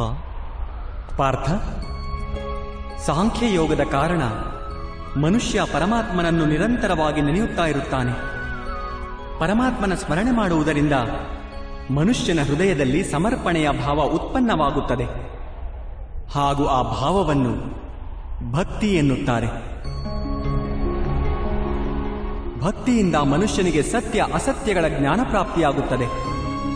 ಆ ಜ್ಞಾನದಿಂದ ಅವನಿಗೆ ಪರಮಾತ್ಮನ ದರ್ಶನವಾಗುತ್ತದೆ. ಹಾಗೂ ಯಾರಿಗೆ ಪರಮಾತ್ಮನ ದರ್ಶನವಾಗುವುದೋ ಅವನೇ ವಾಸ್ತವವಾಗಿ ಕರ್ಮಯೋಗಿಯಾಗುತ್ತಾನೆ. ಹಾಗೂ ಜನ್ಮದ ಚಕ್ರದಿಂದ ಹೊರಬಂದು ಮೋಕ್ಷವನ್ನು ಪಡೆಯುತ್ತಾನೆ. ಎಲ್ಲ ಆತ್ಮಗಳ ಅಂತಿಮ ಗುರಿಯೂ ಅದೇ ಆಗಿರುತ್ತದೆ. ಹಾಗೂ ಧರ್ಮದ ಅಂತಿಮ ಚರಣವೂ ಅದೇ ಆಗಿದೆ. ಆದರೆ ನಾನು ಪರಮಾತ್ಮನ ದರ್ಶನವಿಲ್ಲದೆ ಸಮರ್ಪಣೆಯನ್ನು ಹೇಗೆ ಮಾಡಿಕೊಳ್ಳಬಹುದು ಮಾಧವ? ಪರಮಾತ್ಮನ ದರ್ಶನ ಮಾಡಬೇಕಾದರೆ ನಿನ್ನ ಕಣ್ಣುಗಳಿಗೆ ಕಟ್ಟಿದ ಆಸೆ, ಅಹಂಕಾರ, ಕ್ರೋಧ ಹಾಗೂ ಪೂರ್ವಾಗ್ರಹದ ಪಟ್ಟಿಯನ್ನು ತೊಲಗಿಸಬೇಕಾಗುತ್ತದೆ. ಅಂಧಕಾರ ತುಂಬಿದ ಕಕ್ಷೆಯಲ್ಲಿ ಕುಳಿತ ಮನುಷ್ಯ ಸೂರ್ಯ ದರ್ಶನ ಮಾಡುವುದಿದೆ ಎಂದರೆ ಅವನಿಗೆ ಏನು ಹೇಳುವೆ? ಇದನ್ನೇ ಹೇಳುವೆ ಅಲ್ಲವೇ? ಕಕ್ಷದಿಂದ ಹೊರಬಂದು ಆಕಾಶದ ಕೆಳಗೆ ನಿಲ್ಲುವಂತಹವನಾಗು. ಸೂರ್ಯ ಎಂದೆಂದಿಗೂ ಉಪಸ್ಥಿತನಿರುವನು. ಹಾಗೆಯೇ ಪಾರ್ಥ, ಈ ಸೃಷ್ಟಿಯೇ ಪರಮಾತ್ಮನು, ಪರಮಾತ್ಮನೇ ಎಲ್ಲವೂ. ಪರಮಾತ್ಮನ ಹೊರತಾಗಿ ಏನೂ ಇಲ್ಲ. ಯಾರು ತನ್ನ ಆತ್ಮದ ದರ್ಶನ ಮಾಡುತ್ತಾನೋ ಅವನು ಪರಮಾತ್ಮನ ದರ್ಶನ ಮಾಡುತ್ತಾನೆ. ಹೇಗೆ ಉಪ್ಪಿನ ಒಂದು ಕಣದ ಸ್ವಾದವು ಸಮಗ್ರ ಸಾಗರದ ಸ್ವಾದದಿಂದ ಭಿನ್ನವಾಗಿರುವುದಿಲ್ಲವೋ ಹಾಗೆಯೇ ನಮ್ಮ ಆತ್ಮದ ದರ್ಶನವು ಪರಮಾತ್ಮನ ದರ್ಶನದಿಂದ ಭಿನ್ನವಾಗುವುದಿಲ್ಲ.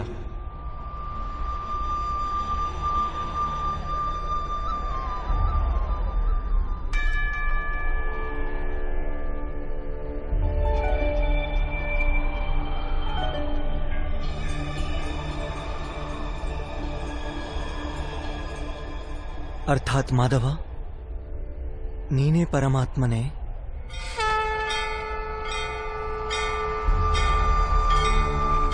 ಹೌದು ಪಾರ್ಥ, ನಾನು ಪರಮಾತ್ಮನು. ಯದಾ ಯದಾ ಹಿ ಹೇಗೆ ನೀನು ಪರಮಾತ್ಮನೋ ಹಾಗೆಯೇ ಗ್ಲಾನಿರ್ ಕೇವಲ ನೀನಿನ್ನೂ ಜಾಗೃತನಾಗಿಲ್ಲ ಅಷ್ಟೇ. ನಾನಿದನ್ನು ತಿಳಿದುಕೊಂಡಿದ್ದೇನೆ. ಸ್ಥಾನಂ ಅಧರ್ಮಸ್ಯ ತದಾತ್ಮಾನಂ ಸೃಜಾಮ್ಯಹಂ. ಹಾಗಾದರೆ ಮಾಧವ, ನಿಮ್ಮ ಮೇಲಿನ ಸಮರ್ಪಣೆಯು ದೇವರ ಮೇಲಿನ ಸಮರ್ಪಣೆ ಯಾಕಾಗುವುದಿಲ್ಲ? ಅವಶ್ಯವಾಗಿ ನನ್ನ ಮೇಲಿನ ಸಮರ್ಪಣೆಯೇ ಪರಮಾತ್ಮನ ಮೇಲಿನ ಸಮರ್ಪಣೆ. ಸರ್ವಧರ್ಮಾನ್ ಪರಿತ್ಯಜ್ಯ ಮಾಮೇಕ ಶರಣಂ ವ್ರಜ. ಇಡೀ ಜಗತ್ತನ್ನೇ ತ್ಯಜಿಸಿ ನನ್ನಲ್ಲಿ ಶರಣಾಗು ಪಾರ್ಥ. ಯದಾ ಯದಾ ಹಿ ಧರ್ಮಸ್ಯ ನಾನೇ ಜಗತ್ತು, ನಾನೇ ಜಗತ್ತಿನ ಪ್ರತಿ ಕಣವು, ನಾನೇ ಸೂರ್ಯನು ಹಾಗೂ ನಾನೇ ಚಂದ್ರನು, ನಾನೇ ನಕ್ಷತ್ರವು ಹಾಗೂ ನಾನೇ ಎಲ್ಲಾ ಗ್ರಹಗಳು. ನಾನು ಸೂರ್ಯನಿಗಿಂತ ಹೆಚ್ಚು ಪುರಾತನನು, ಯಾವುದೇ ವೃಕ್ಷದಲ್ಲಿ ಅರಳಿದ ಮೊಗ್ಗಿಗಿಂತ ನವೀನನು. ನಾನೇ ಎಲ್ಲ ಮನುಷ್ಯರು, ನಾನೇ ಸ್ವರ್ಗ ಹಾಗೂ ನರಕಗಳನ್ನು ಹಿಡಿದಿಟ್ಟುಕೊಂಡಿರುವ ಶಕ್ತಿಯು, ನಾನೇ ದುರ್ಯೋಧನನು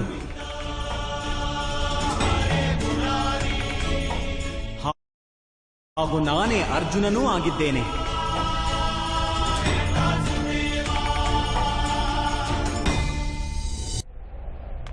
ಅದು ಹೇಗೆ ಸಂಭವ ಮಾಧವ? ನಿಮ್ಮ ಜನ್ಮವನ್ನು ಬಹಳರು ತಮ್ಮ ಜೀವನ ಕಾಲದಲ್ಲಿಯೇ ನೋಡಿದ್ದಾರೆ. ನಿಮ್ಮ ಮಾತೆ ಈಗಲೂ ಜೀವಿತವಾಗಿದ್ದಾರೆ. ಯಾರ ಗರ್ಭದಿಂದ ನೀವು ಜನ್ಮ ಪಡೆದಿರುವಿರೋ ನೀವು ಪುರಾತನ ಹಾಗೂ ಅವಿನಾಶಿ ಹೇಗಾಗಲು ಸಾಧ್ಯ? ನೀನು ಶರೀರವನ್ನು ನೋಡುತ್ತಿರುವೆ, ಹಾಗೂ ನಾನು ಆತ್ಮದ ಬಗ್ಗೆ ಹೇಳುತ್ತಿರುವೆ. ನಾನು ಅನೇಕ ಜನ್ಮವೆತ್ತಿರುವೆ ಪಾರ್ಥ. ನಾನು ಅನೇಕ ಅವತಾರಗಳನ್ನು ಧರಿಸಿದ್ದೇನೆ, ಅನೇಕ ಶರೀರಗಳಾಗಿರುವೆ. ನಾನು ಇದೇ ಮಣ್ಣಿನಲ್ಲಿ ಸೇರಿರುವೆ.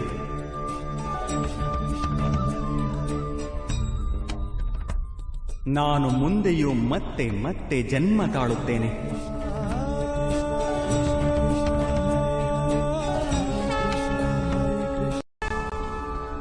ಯಾವಾಗ ಧರ್ಮದ ಅವನತಿಯಾಗುವುದೋ, ಯಾವಾಗ ಅಧರ್ಮದಲ್ಲಿ ಉನ್ನತಿಯಾಗುವುದೋ, ಆಗೆಲ್ಲ ಸತ್ಪುರುಷರ ಉದ್ಧಾರಕ್ಕಾಗಿ, ಅಧರ್ಮೀಯರ ವಿನಾಶಕ್ಕಾಗಿ, ಧರ್ಮದ ಪುನಃಸ್ಥಾಪನೆಗಾಗಿ ನಾನು ಮತ್ತೆ ಮತ್ತೆ ಜನ್ಮ ತಾಳುತ್ತೇನೆ. ಇದು ಪ್ರತಿಯುಗದಲ್ಲೂ ಆಗುತ್ತಲಿದೆ, ಹಾಗೂ ಮುಂದೆಯೂ ಹಾಗೆಯೇ ಆಗುವುದು. ನಾನೇ ಅವಿನಾಶಿ ಪರಮಾತ್ಮನು. ನಾನೇ ಮತ್ಸ್ಯನೂ ಆಗಿದ್ದೆ, ಹಾಗೂ ನಾನೇ ವಾಮನ ಅವತಾರವು.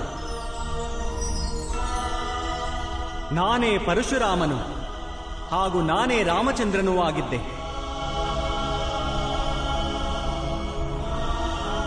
ನಾನೇ ಬ್ರಹ್ಮ, ವಿಷ್ಣು ಹಾಗೂ ಮಹೇಶ್ವರನು, ಹಾಗೂ ನಾನೇ ಸರಸ್ವತಿ, ಕಾಳಿ ಹಾಗೂ ಲಕ್ಷ್ಮಿಯೂ ಕೂಡ.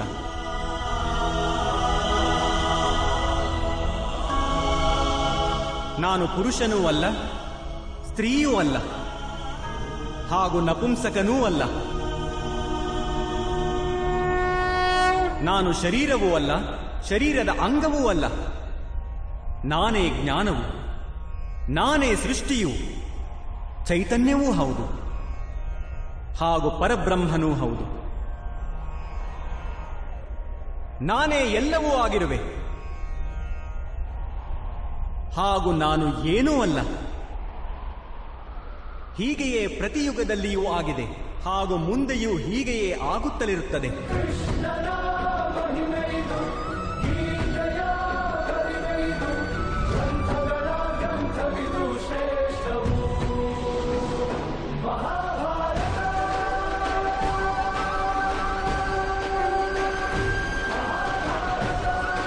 ಯಾವಾಗ ಆತ್ಮಜ್ಞಾನವನ್ನು ಪ್ರಾಪ್ತಿ ಮಾಡಿಕೊಳ್ಳುವಿಯೋ, ಸ್ವಯಂ ನೀನು ನಿನ್ನೊಂದಿಗೆ ಇರುವುದು ತಿಳಿಯುವುದು. ಆಗ ನೀನು ನನ್ನ ಹಾಗೆಯೇ ನಿನ್ನನ್ನೇ ಪರಮಾತ್ಮನ ರೂಪದಲ್ಲಿಯೇ ಕಾಣುವೆ. ಆದರೆ ಆ ಪಟ್ಟವನ್ನು ಪ್ರಾಪ್ತಿ ಮಾಡಿಕೊಳ್ಳಲು ನನ್ನ ಮೇಲಿನ ಸಂಪೂರ್ಣ ಸಮರ್ಪಣೆ ಅನಿವಾರ್ಯವಾಗಿದೆ. ಸಮರ್ಪಣೆ ಎಂದರೇನು ಮಾಧವ? ಸಮರ್ಪಣೆ ಮನಸ್ಸಿನ ಅಂಥ ಸ್ಥಿತಿಯ ಹೆಸರು. ಯಾವಾಗ ಮನುಷ್ಯ ತನ್ನೆಲ್ಲ ಸಂಕಲ್ಪಗಳನ್ನು ತ್ಯಜಿಸುತ್ತಾನೋ, ತನಗಾಗಿ ಯಾವುದೇ ಪ್ರಕಾರದ ನಿರ್ಣಯ ಅಥವಾ ಪ್ರತಿಜ್ಞೆಯನ್ನು ಮಾಡುವುದಿಲ್ಲ. ಯಾವ ಪ್ರಕಾರದ ಕಾರ್ಯವನ್ನು ಅವನಿಗೆ ಕೊಡಲಾಗುವುದೋ ಅದೇ ಪ್ರಕಾರದ ಕಾರ್ಯವನ್ನು ಮಾಡುತ್ತಾನೆ. ವಾಸ್ತವವಾಗಿ ಸಮರ್ಪಣೆಯ ಅರ್ಥವೇನೆಂದರೆ, ತನ್ನನ್ನು ತಾನೇ, ತನ್ನ ಮನಸ್ಸನ್ನು, ಬುದ್ಧಿಯನ್ನು, ಜ್ಞಾನವನ್ನು, ಇಚ್ಛೆಯನ್ನು, ಆಶಯವನ್ನು ಹಾಗೂ ಭಾವನೆಯನ್ನು, ತನ್ನ ಸರ್ವಸ್ವವನ್ನು ಯಾರಿಗೋ ಅರ್ಪಣೆ ಮಾಡುವುದಾಗಿದೆ. ಹಾಗೂ ಅಂಥ ಸಮರ್ಪಣೆಯನ್ನು ಭಕ್ತಿ ಎನ್ನುತ್ತಾರೆ.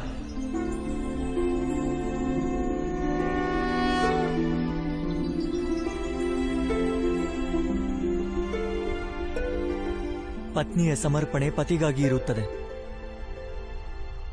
ಯೋಧನ ಸಮರ್ಪಣೆ ಸೇನಾಧಿಪತಿಗಾಗಿರುತ್ತದೆ.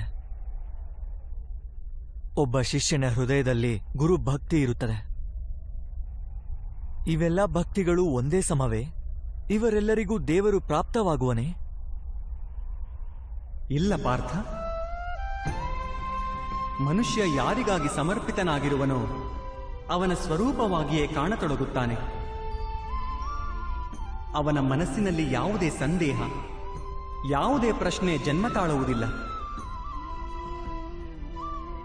ಒಬ್ಬ ದುಷ್ಟನಿಗೆ ಮಾಡುವ ಸಮರ್ಪಣೆಯು ಆ ಮನುಷ್ಯನ ಕಾರ್ಯವನ್ನು ಭ್ರಷ್ಟಗೊಳಿಸುತ್ತದೆ.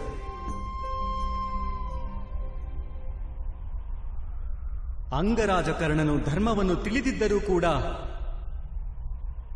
ದ್ಯೂತ ಸಭೆಯಲ್ಲಿ ಪಾಂಚಾಲಿಗೆ ನಿಂದನೆ ಮಾಡಿದ್ದನು. 5 ಪುರುಷರೊಂದಿಗೆ ಸಂಬಂಧವಿಟ್ಟುಕೊಂಡವಳನ್ನು ವೇಶ್ಯರಾಗಿರುತ್ತವೆಂತ ಸ್ತ್ರೀಯರು. ಅದಕ್ಕೆ ಕಾರಣ ಅಂಗರಾಜನಿಗೆ ಭ್ರಾತ ದುರ್ಯೋಧನನ ಬಗ್ಗೆ ಇರುವ ಸಮರ್ಪಣೆ. ಈ ಯುದ್ಧದಲ್ಲಿ ಅವನಿಗೆ ಯಾವ ಶಿಕ್ಷೆ ದೊರೆಯುವುದೋ ಅದು ಯಾವುದೇ ಜನ್ಮ ಅಥವಾ ಜಾತಿಗಾಗಿಯಲ್ಲ, ಆದರೆ ಒಬ್ಬ ದುಷ್ಟನ ಪ್ರತಿ ಅವನಿಗಿರುವ ಸಮರ್ಪಣೆಯ ಕಾರಣಕ್ಕೆ ಶಿಕ್ಷೆ ದೊರೆಯುವುದು. ಆದ್ದರಿಂದಲೇ ಹೇ ಧನಂಜಯ, ಸಮರ್ಪಣೆ ಉತ್ತಮರ ಪರವಾಗಿ ಇರುವುದು ಅವಶ್ಯಕ. ಅದರಿಂದಲೇ ಮನುಷ್ಯ ಉತ್ತಮನಾಗುತ್ತಾನೆ. ಕಬ್ಬಿಣದ ಸರಪಳಿಯಿಂದ ಅಪರಾಧಿಯನ್ನು ಕಟ್ಟಲಾಗುತ್ತದೆ. ಹಿತ್ತಾಳೆಯ ಸರಪಳಿಯಿಂದ ಮಂದಿರದ ದೀಪಸ್ತಂಭವನ್ನು ಕಟ್ಟಲಾಗುತ್ತದೆ. ಹಾಗೂ ಚಿನ್ನದ ಮಾಲೆಯನ್ನು ಆಭರಣವೆಂದು ಕೊರಳಲ್ಲಿ ಧರಿಸಲಾಗುತ್ತದೆ. ಪತಿಭಕ್ತಿ, ಸ್ವಾಮಿ ಭಕ್ತಿ, ಮಿತ್ರಭಕ್ತಿ, ಹೀಗೆ ಅನೇಕ ಭಕ್ತಿಗಳು ಇರುವವು ಪಾರ್ಥ. ಆದರೆ ಎಲ್ಲಕ್ಕಿಂತ ಶ್ರೇಷ್ಠವಾದ ಭಕ್ತಿಯು ಪರಮಾತ್ಮನ ಭಕ್ತಿಯಾಗಿರುತ್ತದೆ.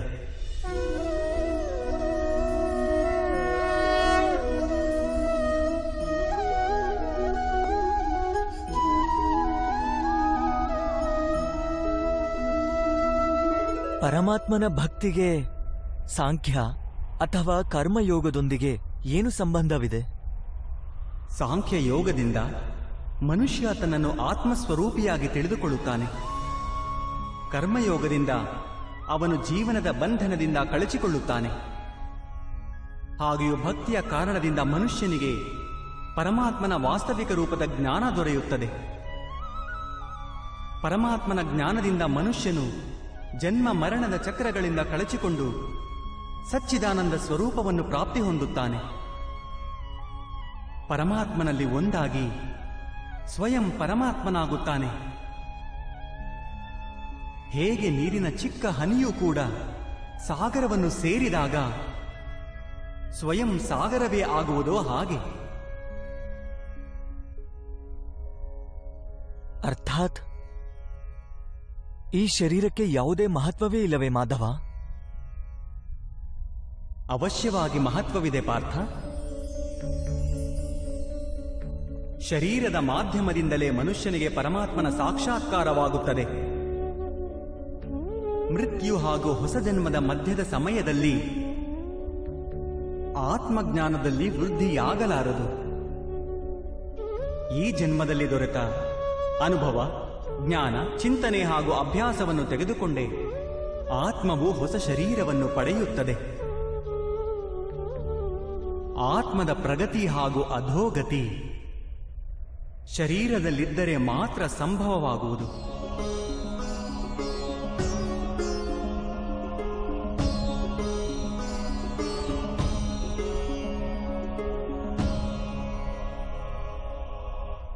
ಆದರೆ ಮಾಧವ, ಇಲ್ಲಿ ಉಪಸ್ಥಿತರಿರುವ ವ್ಯಕ್ತಿಗಳ ವಧೆ ಮಾಡಿ ನಾವು ಅವರು ಉದ್ಧಾರವಾಗುವ ಸಂಭವವನ್ನು ನಾಶ ಮಾಡಿದಂತಾಗುವುದಿಲ್ಲವೇ?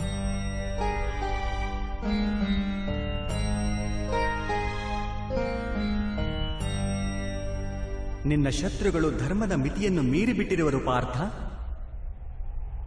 ಅಧರ್ಮವೇ ಅವರ ಸ್ವಭಾವವಾಗಿ ಹೋಗಿದೆ. ಅವರ ಉದ್ಧಾರ ಇನ್ನು ಅಸಂಭವ.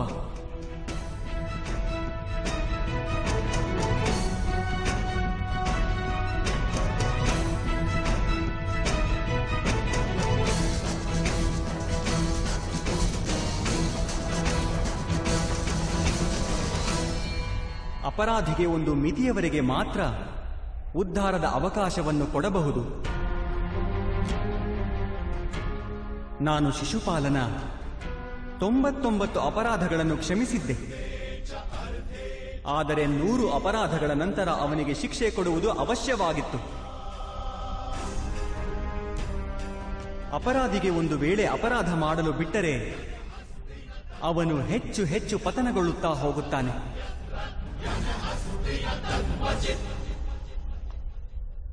ಅವನು ಅಧರ್ಮ ಮಾಡದಂತೆ ತಡೆಯುವುದರಲ್ಲಿಯೇ ಕರುಣೆ ಇದೆ ಪಾರ್ಥ. ಈ ಆತ್ಮಗಳು ಸಾಯುವುದಿಲ್ಲ. ಅಧರ್ಮದಿಂದ ಭ್ರಷ್ಟವಾದ ಈ ಶರೀರವನ್ನು ತ್ಯಜಿಸಿ ಹೊಸ ಶರೀರವನ್ನು ಪಡೆದುಕೊಳ್ಳುತ್ತವೆ. ಹಾಗೂ ಆ ಶರೀರದಲ್ಲಿ ಅವರ ಪ್ರಗತಿಯ ಸಾಧ್ಯತೆ ಹೆಚ್ಚಾಗಿರುವುದು.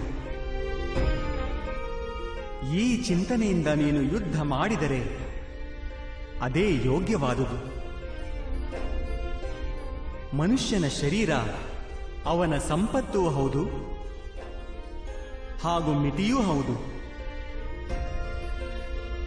ಧರ್ಮ ಮಾರ್ಗದಲ್ಲಿ ಪ್ರಯಾಣ ಬೆಳೆಸುವ ಮನುಷ್ಯನು ತನ್ನ ಶರೀರವನ್ನು ಶುದ್ಧಗೊಳಿಸಿಕೊಳ್ಳುತ್ತಾನೆ ಹಾಗೂ ಆ ಮೂಲಕ ಆತ್ಮದ ಸಾಕ್ಷಾತ್ಕಾರ ಮಾಡಿಕೊಳ್ಳುತ್ತಾನೆ. ಇದನ್ನೇ ಕ್ಷೇತ್ರಜ್ಞ ಸಂಬಂಧವೆಂದು ಕರೆಯಲಾಗಿದೆ. ನನಗೆ ಇದರ ಅರ್ಥ ತಿಳಿಯಲಿಲ್ಲ ಮಾಧವ. ಯಾವಾಗ ಮನುಷ್ಯನಿಗೆ ತಿಳಿಯುವುದೋ ತನ್ನ ಶರೀರವು ಭೂಮಿಯ ಒಂದು ಭಾಗ ಎಂದು, ಅರ್ಥಾತ್ ಕ್ಷೇತ್ರವೆಂದು, ಹಾಗೂ ಆ ಶರೀರದಲ್ಲಿ ವಾಸಿಸುವವನು ಆ ಶರೀರವನ್ನು ತಿಳಿಯುವವನು ಅರ್ಥಾತ್ ಕ್ಷೇತ್ರಜ್ಞನಾಗುತ್ತಾನೆ. ಆಗ ಅವನು ಆ ಶರೀರದ ಮೂಲಕ ತನ್ನ ಪ್ರಗತಿಯನ್ನು ಸಾಧಿಸುತ್ತಾನೆ. ಆತ್ಮವು ಶರೀರದಲ್ಲಿದ್ದುಕೊಂಡು 3 ಗುಣಗಳ ಸಮತೋಲನ ಮಾಡುತ್ತದೆ. ತಮಸ್ಸನ್ನು ಕಡಿಮೆ ಮಾಡಿ ಸತ್ವವನ್ನು ಹೆಚ್ಚಿಸಿಕೊಳ್ಳುವ ಉಪಾಯ ಹುಡುಕುತ್ತದೆ ಹಾಗೂ ಭಗವಂತನ ಭಕ್ತಿಯ ಮೂಲಕ ಆ ಪರಮಾತ್ಮನೊಂದಿಗೆ ಐಕ್ಯವಾಗುತ್ತದೆ. ಇದನ್ನು ಹೇಗೆ ಮಾಡಲಾಗುವುದು ಮಾಧವ? ಸಮರ್ಪಣೆಯೇ ಭಕ್ತಿಯಲ್ಲವೇ? ಅಲ್ಲ ಪಾರ್ಥ, ಸಮರ್ಪಣೆಯು ಭಕ್ತಿಯ ಪ್ರಥಮ ಚರಣವಷ್ಟೇ. ವಾಸ್ತವದಲ್ಲಿ ಭಕ್ತಿ ಯಾವುದೇ ಕಾರ್ಯದ ಹೆಸರಲ್ಲ, ಅದು ಕೇವಲ ಮನಸ್ಥಿತಿಯ ಹೆಸರು ಮಾತ್ರ. ಅವಶ್ಯವಾಗಿ ಮನುಷ್ಯನು ಜಪ, ತಪ, ಯಜ್ಞ, ಯಾಗ, ಯಮ, ನಿಯಮ, ಯೋಗ ಹಾಗೂ ಸ್ವಯಂ ಅಧ್ಯಯನದ ಮೂಲಕ ಅಂತರಂಗವನ್ನು ಶುದ್ಧಿಗೊಳಿಸಿಕೊಳ್ಳಬೇಕು ಹಾಗೂ ಪರಮಾತ್ಮನ ಪ್ರತಿ ಸಮರ್ಪಿತನಾಗಿರಬೇಕು. ಮನುಷ್ಯ ತನ್ನ ಎಲ್ಲ ಕಾರ್ಯಗಳ ಫಲಗಳು, ತನ್ನ ಜೀವನದ ಪ್ರತಿಯೊಂದು ಉಸಿರನ್ನು ಪರಮಾತ್ಮನಿಗೆ ಸಮರ್ಪಿಸುತ್ತಲಿರಬೇಕು.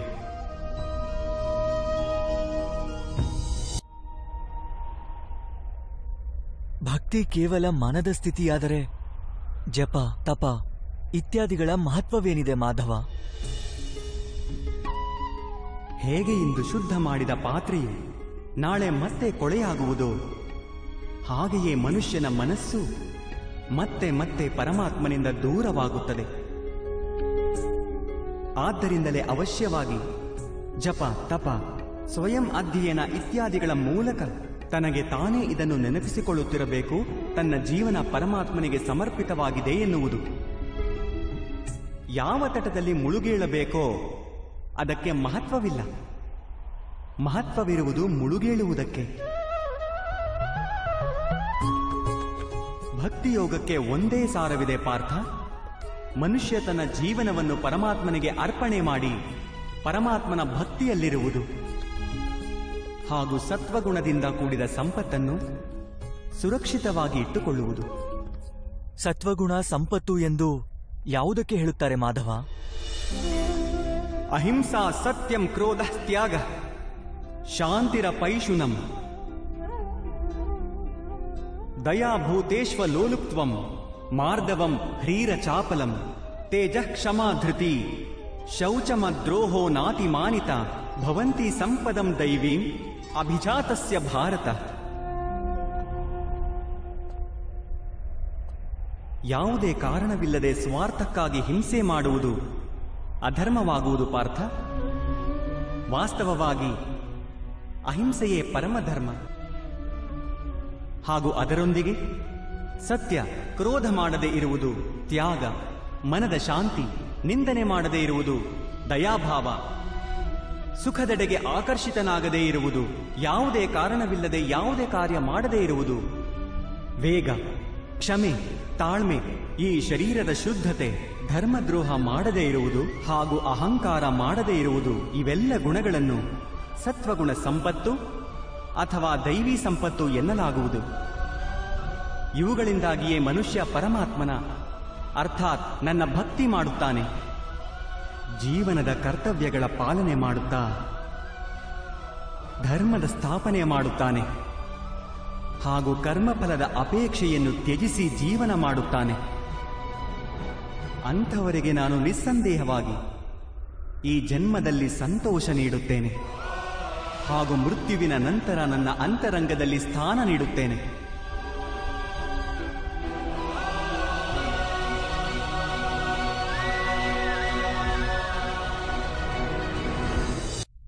ನಿಮ್ಮ ರೂಪ ಹೇಗಿದೆ ಮಾಧವ? ಸಾಂಖ್ಯ ಯೋಗದ ಮಾಧ್ಯಮದಿಂದ ನಾನು ತಿಳಿದುಕೊಂಡೆ ನಾನು ಒಂದು ಆತ್ಮವೆಂದು, ಅಮರನೆಂದು, ಹಾಗೂ ಈ ನಶ್ವರ ಶರೀರದಲ್ಲಿ ಕೇವಲ ಕೆಲ ಸಮಯದವರೆಗೆ ವಾಸಿಸುವೆ ಎಂದು. ಕರ್ಮಯೋಗದ ಮಾಧ್ಯಮದಿಂದ ನಾನು ತಿಳಿದುಕೊಂಡೆ ಯಾರು ಫಲದ ಅಪೇಕ್ಷೆಯನ್ನು ತ್ಯಜಿಸಿ ಕೇವಲ ಕರ್ಮ ಮಾಡುತ್ತಾನೋ ಅವನಿಗೆ ಜೀವನದಲ್ಲಿ ಶಾಂತಿ ಹಾಗೂ ಸಫಲತೆ ಪ್ರಾಪ್ತವಾಗುತ್ತದೆ ಎಂದು.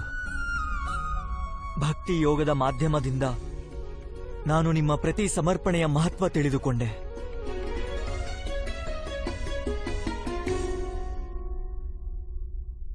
ಆದರೆ ಮಾಧವ,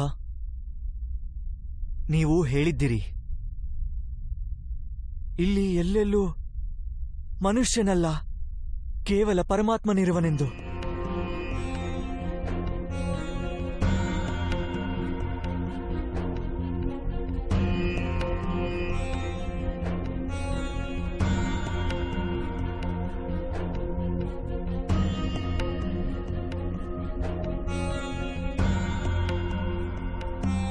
ಆದರೆ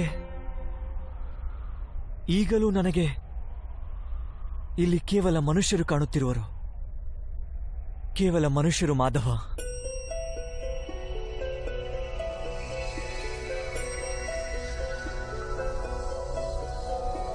ನಾರಾಯಣಂ ನಮಸ್ಕೃತ್ಯ ನರಂ ಚೈವ ನರೋತ್ತಮಂ ದೇವೀಂ ಸರಸ್ವತಿಂ ವ್ಯಾಸಂ ತತೋ ಜಯಂ. ನಾನು ನಿಮ್ಮ ವಾಸ್ತವಿಕ ರೂಪದ ದರ್ಶನ ಮಾಡಬಯಸುತ್ತೇನೆ ಮಾಧವ. ನಿಮ್ಮ ಶಕ್ತಿ, ನಿಮ್ಮ ಜ್ಞಾನ, ವೇಗ ಹಾಗೂ ಐಶ್ವರ್ಯಗಳಿಂದ ಕೂಡಿದ ಪರಮಾತ್ಮನ ಸ್ವರೂಪವನ್ನು ಪ್ರತ್ಯಕ್ಷವಾಗಿ ನೋಡಬಯಸುತ್ತೇನೆ ಮಾಧವ. ನನಗೆ ನಿಮ್ಮ ಅವಿನಾಶಿ ಸ್ವರೂಪದ ದರ್ಶನ ನೀಡಿ ಮಾಧವ. ನನ್ನ ಎಲ್ಲ ಸಂದೇಹಗಳನ್ನು ನಾಶ ಮಾಡಿ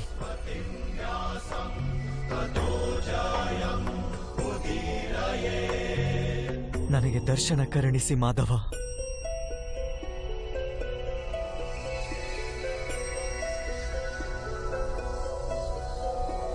ನಾರಾಯಣಂ ನಮಸ್ಕೃತ್ಯ ನರಂ ಚೈವ ನರೋತ್ತಮಂ ದೇವೀಂ ಸರಸ್ವತಿಂ ವ್ಯಾಸಂ ತತೋ ಜಯಂ.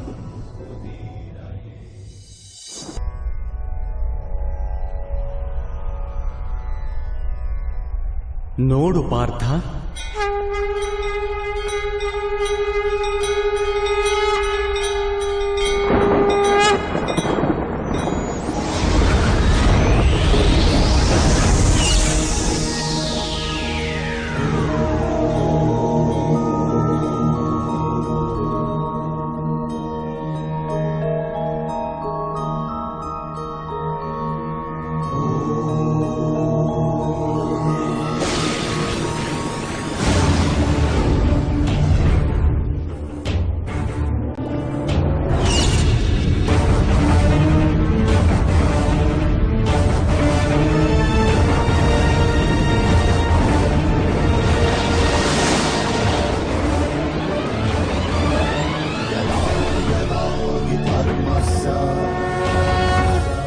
ग्लानिर्भवति भारत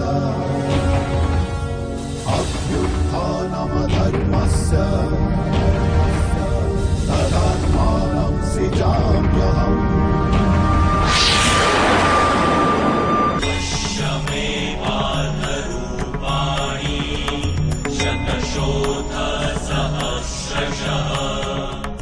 ಸಾಂಖ್ಯಯೋಗದಿಂದ ಕರ್ಮಯೋಗ, ಕರ್ಮಯೋಗದಿಂದ ಭಕ್ತಿಯೋಗ ಹಾಗೂ ಭಕ್ತಿಯೋಗದಿಂದ ಜ್ಞಾನದ ಪ್ರಾಪ್ತಿಯಾಗುತ್ತದೆ.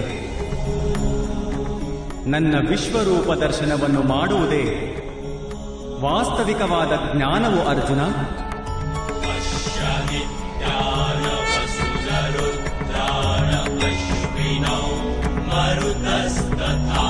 ಇದೇ ಒಂದು ಜ್ಞಾನವು ವಿಶ್ವದಲ್ಲಿ ಎಲ್ಲ ಜ್ಞಾನ ಹಾಗೂ ವಿಜ್ಞಾನಗಳ ಆಧಾರವಾಗಿದೆ. ಇದೇ ಜ್ಞಾನವು ಮುಕ್ತಿಯನ್ನು ದೊರಕಿಸಿಕೊಡುತ್ತದೆ. ದೇವತೆಗಳಿಗೂ ಯಾವ ದರ್ಶನ ಸುಲಭವಾಗಿ ಪ್ರಾಪ್ತವಾಗುವುದಿಲ್ಲವೋ ಅಂತಹ ವಾಸ್ತವಿಕ ರೂಪವನ್ನು ನಿನಗೆ ತೋರುತ್ತಿರುವೆನು ಅರ್ಜುನ.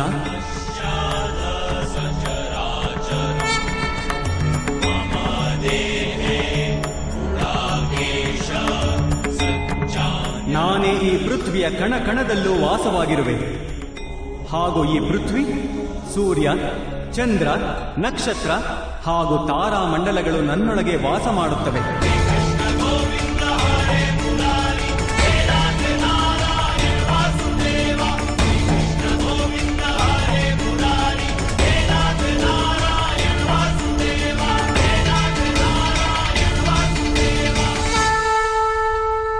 ನಾನೇ ಸತ್ಯ, ನಾನೇ ಸಂಪೂರ್ಣ, ನಾನೇ ಜೀವ, ನಾನೇ ಶಿವ. ಅಕ್ಷರದಲ್ಲಿ ಆಕಾರ ನಾನು, ವೇದಗಳಲ್ಲಿ ಸಾಮವೇದ ನಾನು, ದೇವರಲ್ಲಿ ಇಂದ್ರ ನಾನು, ಪ್ರಾಣಿಗಳಲ್ಲಿ ಚೇತನ ನಾನು, ಯಕ್ಷರಲ್ಲಿ ಕುಬೇರ ನಾನು, ರುದ್ರರಲ್ಲಿ ಶಂಕರ ನಾನು, ವಸುಗಳಲ್ಲಿ ಅಗ್ನಿ ನಾನು, ಪರ್ವತಗಳಲ್ಲಿ ಸುಮೇರು ನಾನು, ಹಾಗೂ ಋಷಿಗಳಲ್ಲಿ ಭೃಗು ನಾನು, ಧ್ವನಿಗಳಲ್ಲಿ ಓಂಕಾರ ನಾನು, ಯಜ್ಞಗಳಲ್ಲಿ ಜಪ ನಾನು, ಹಾಗೂ ವೃಕ್ಷಗಳಲ್ಲಿ ಪವಿತ್ರ ಅಶ್ವತ್ಥ ವೃಕ್ಷ ನಾನು. ಬುದ್ಧಿಯಲ್ಲಿ ಸ್ಮೃತಿ, ವಿವೇಕ, ಸಹನೆ ಹಾಗೂ ಕ್ಷಮೆ ಎಲ್ಲವೂ ನಾನೇ. ಕೀರ್ತಿಯು ನಾನೇ, ಗಂಧರ್ವರಲ್ಲಿ ಚಿತ್ರರಥ ನಾನೇ, ದೇವ ಋಷಿಗಳಲ್ಲಿ ನಾರದ ನಾನು, ಹಾಗೂ ಮುನಿಗಳಲ್ಲಿ ಕಪಿಲ,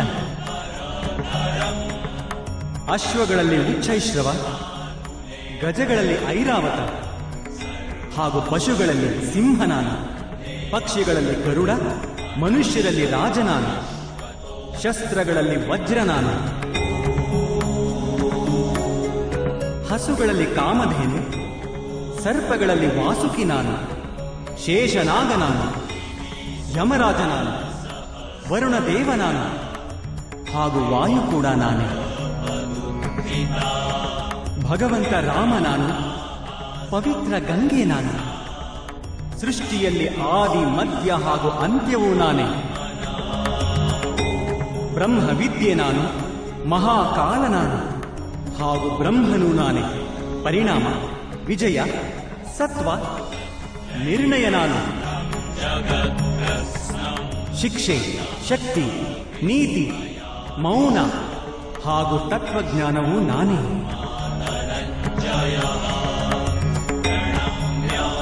ವಾಸುದೇವ ನಾನು, ಅರ್ಜುನ ನಾನು, ವೇದವ್ಯಾಸ ನಾನು.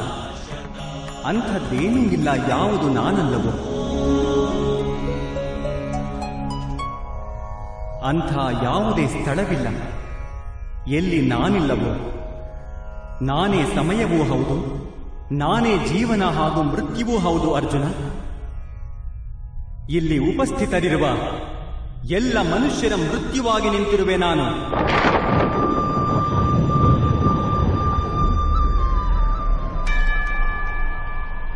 ನೀನೊಂದು ವೇಳೆ ಶಸ್ತ್ರವನ್ನು ಎತ್ತದಿದ್ದರೂ ನಾನು ಇವರೆಲ್ಲರ ವಧೆ ಮಾಡುತ್ತೇನೆ ಅರ್ಜುನ.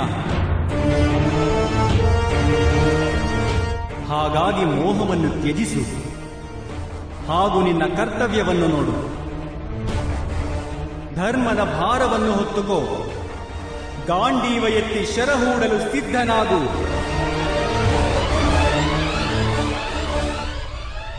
ಯುದ್ಧ ಮಾಡು ಅರ್ಜುನ, ಯುದ್ಧ ಮಾಡು.